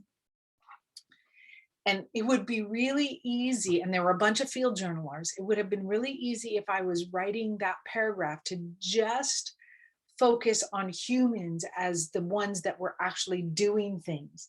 But by doing this, I use the nouns and I used the verbs from the profession. So those were the nouns.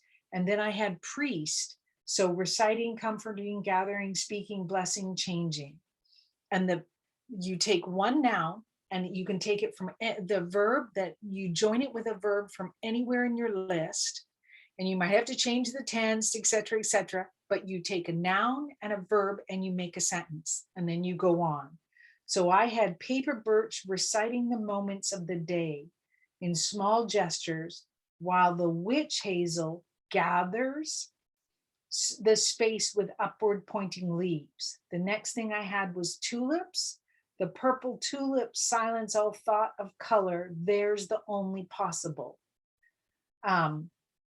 Clothes bag, Lynn's clothes bag gathers the possession of a journaling moment. Okay, are there questions about that?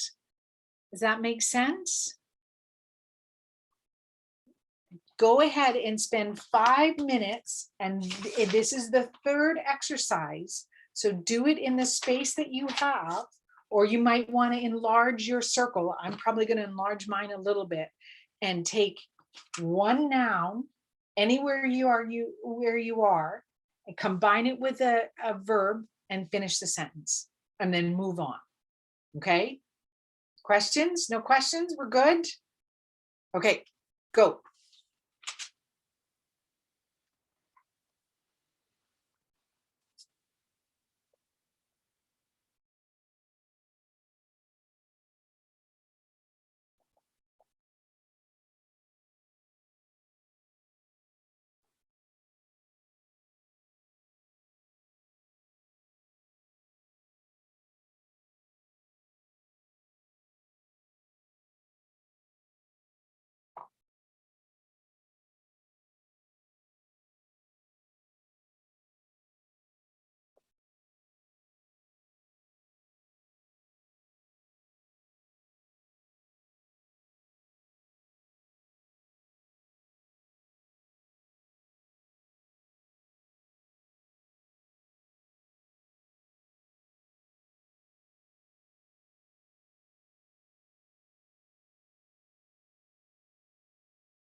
I completely hate to interrupt. Give you a couple more minutes.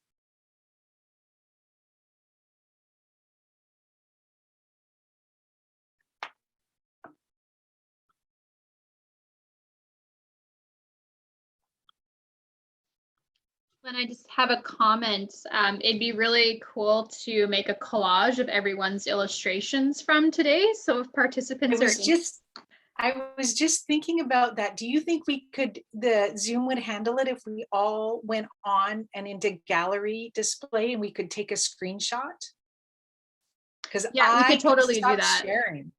Yep, for sure. I'm going to stop sharing, but I think that would be really, really fun. So it is 4:35. Oh, Amanda, that's okay. I wanted to just carve out a little tiny space because we're just about at the end. But if anybody had any specific comments about this writing exercise, or any questions about it before we move to a conclusion.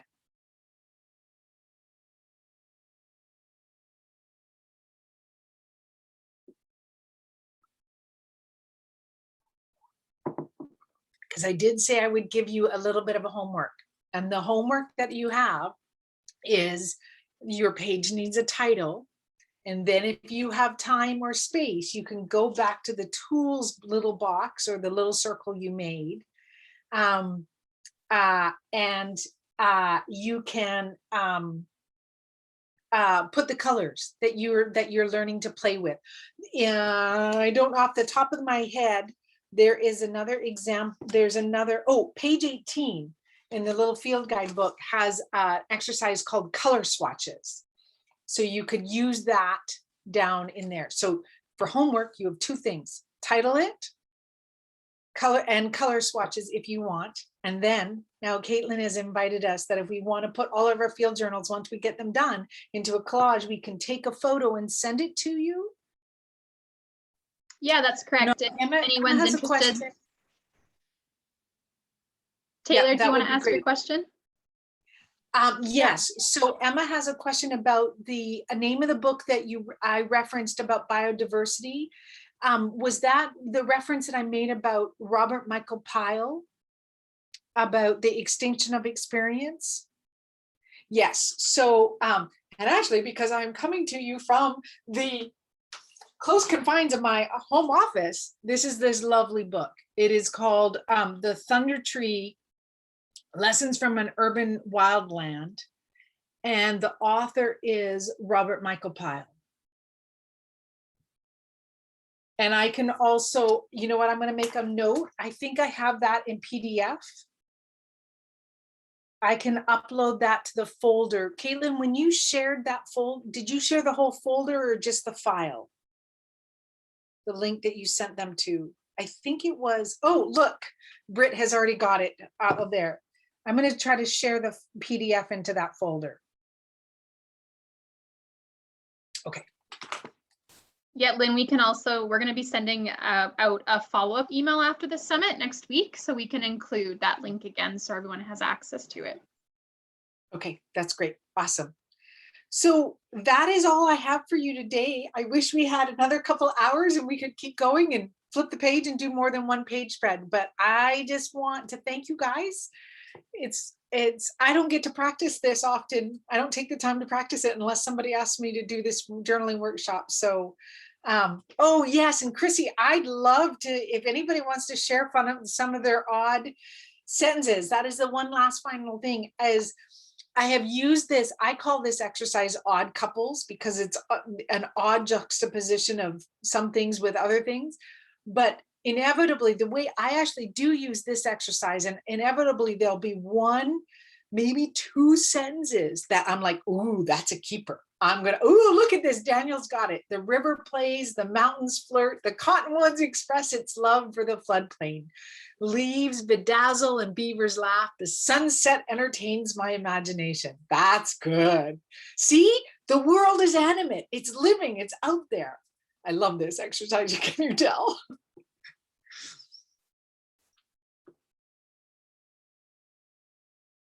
Okay, I think that's all I have.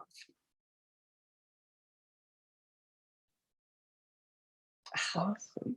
Thank you so much, Lynn, for that amazing workshop. Yeah, personally, I feel, really inspired to do a nature journal. I've tried nature journaling before and kind of gotten caught up with the details, I guess. So this is a great way to kind of let go of that. And if anybody wants to share more of their sentences that they came up with, or some pictures of their artwork, I think we'll do a group photo if that's okay with anyone. So if you're comfortable with sharing your photo, we can put on gallery mode and take a quick group photo. Jamie, do you want us just to hold our journals up like this? Yes, that'd be awesome. And we could throw our lovely faces in there as well.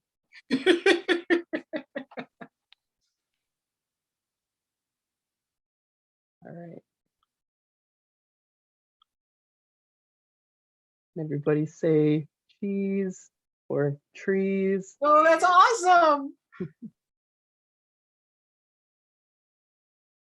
Yay. Awesome. Great.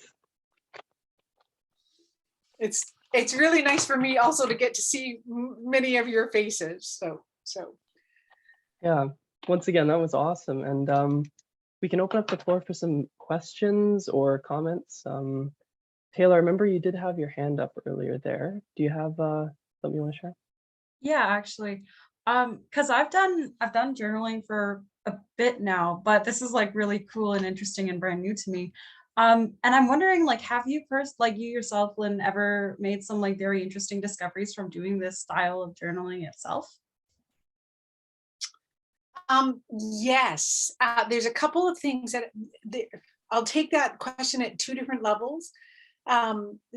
So there is an early flowering buttercup that grows in Kamloops called sagebrush buttercup that the flores all document as being hermaphroditic, meaning it has both male and female reproductive parts on its flower. And I was out with a group of field botany students. Megan knows the type of field trips we've taken, and I was out on and we were journaling more scientifically, but still we were out and the students were recording it. And one of the students was like, Lynn, what is going on here? This flower has no female reproductive parts. And I was like, and I went, oh, it's just one mutant. These things happen, right? It's just one. And we kept looking, and over the course of 10 years, and I have brought botanists in from UBC, it's not recorded anywhere. And so this was one of those things that there might have been other people that knew it, but it's not in the literature. And it was field journaling, drawing the plants of home that documented that. I'm quite sure that if we had just been walking by, we wouldn't have noticed that. But because my students the students in that course had to draw images as well as the notes, that was one. And still to this day, I've had students doing research on it, and we still don't understand how these males survive, but that's another whole story. So that's one end of the gradient. For me as a person living in Kamloops, I think field journals have taught me, they just end up questioning my assumptions so often. There's a place that Megan has been to with me before, and others, that I call Botany Pond, after the discipline that first took us there. And I had been going to this place, I had been botanizing it, but I was out there once with my field journal. And I realized that my assumption, because it's in a provincial protected area, it's actually Nature Conservancy property, but it's surrounded by protected area. And it looks amazing. The only human imprint you see is cattle grazing, and it's in a pasture system, and it's pretty well taken care of. I just never had stopped to question that if it had been plowed. And then I was field journaling along, and all of a sudden I pretty much stumbled across a pile of stones. And I grew up a ranch kid, right? I know what picking rocks out of fields looks like. And I knew in my heart, and it still gives me goosebumps today, that this place that I had assumed had been wild had been plowed. And to me, that then raised questions about, if it had been plowed, what had happened to the Secwepemc, the Kamloops people who had gone and gathered Indian potatoes there since time immemorial. So on an emotional level, field journaling questioned my assumptions in a way that I don't know if I would have ever noticed. And it was an emotional experience for me to feel like I knew a place and then have to come to realize there were multiple layers of knowing that I had not yet acknowledged. Wow, thank you. That's really amazing. That's a great question. That was beautiful, Lynn. Thank you. And we will be moving on to the sort of closing sections. So on behalf of the ISCBC, thank you again, Lynn, for that awesome workshop. And I'll pass things on to Melanie to facilitate our closing activities. So take it away. All right, thank you so much, Jamie. Yes, thank you, Lynn, for that fun journaling session.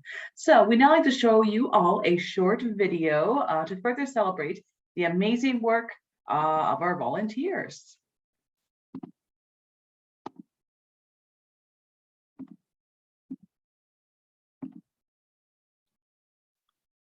All right, can everyone see my screen? All right, perfect, here we go.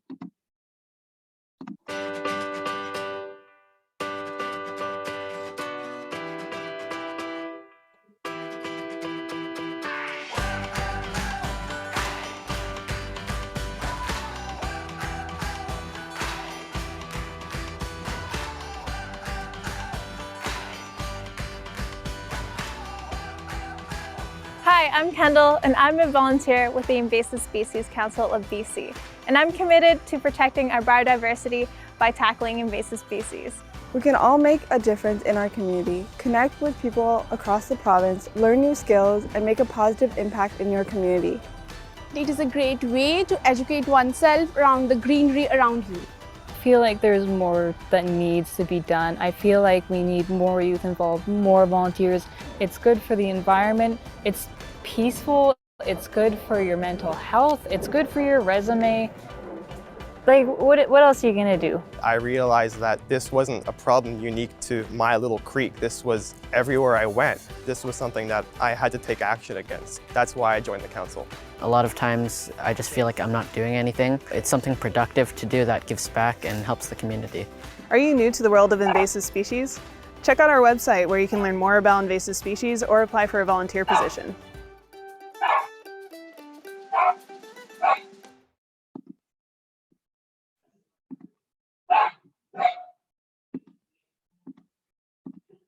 All right, thanks for watching the video, everyone. And now, before we close the summit, we'd like to know how the summit made you feel and how you're going to take action to harness the power of one. So what I'll ask everyone to do is to please go to Mentimeter, which I've menti.com, which I've pasted in the chat, and you can enter the following code 6620-6212 to participate in our word cloud. And I will be facilitating the word cloud itself. And I'm going to share the screen and we're going to watch this happen live. Can everyone see the screen okay? Oh, we got our first word. Whoa, you guys are fast. Oh my goodness. And I probably should mention, you might only be able to enter maximum 2 to 3 words for these. Powered, inspired, that's our biggest one so far.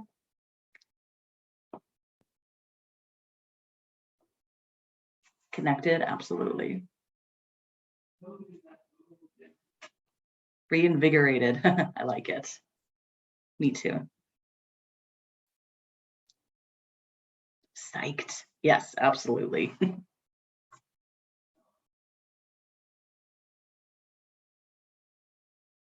Awesome, we got lots of results coming in. I'll keep this open maybe for another minute before we move on to our second slide.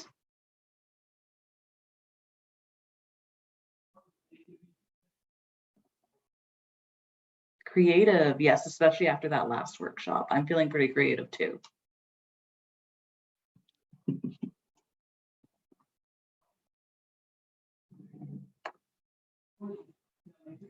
Yeah, I'm still seeing inspired as the biggest one.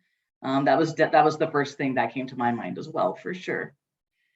All right, fantastic. Thanks, guys. All right, we got one more question for you that we'd like to ask.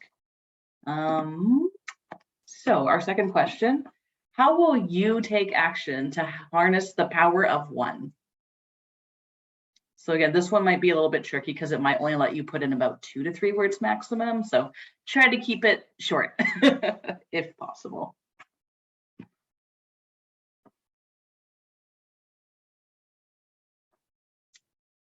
And just a little reminder, we will be sharing these afterwards. So don't worry if you didn't get a screenshot or a good look at the word cloud, we're gonna send them out to all the participants. Inspire others, yes, mindfulness, wonderful. Network, good. Educate and question, I'm liking these answers. Good start, good start. Volunteer, oh, is that from some of our non-volunteer participants who are perhaps interested in joining us? Restore degraded areas. Yes, near and dear to my heart. I'll leave this open for another minute. We got lots and lots of calls to action coming in. This is fantastic, guys. Keep it coming. Get outside. Yes, absolutely. This summit has made me want to get outside more, that's for sure. Network. Okay, so our biggest one is network and second is educate. Oh, that's interesting. That's really cool.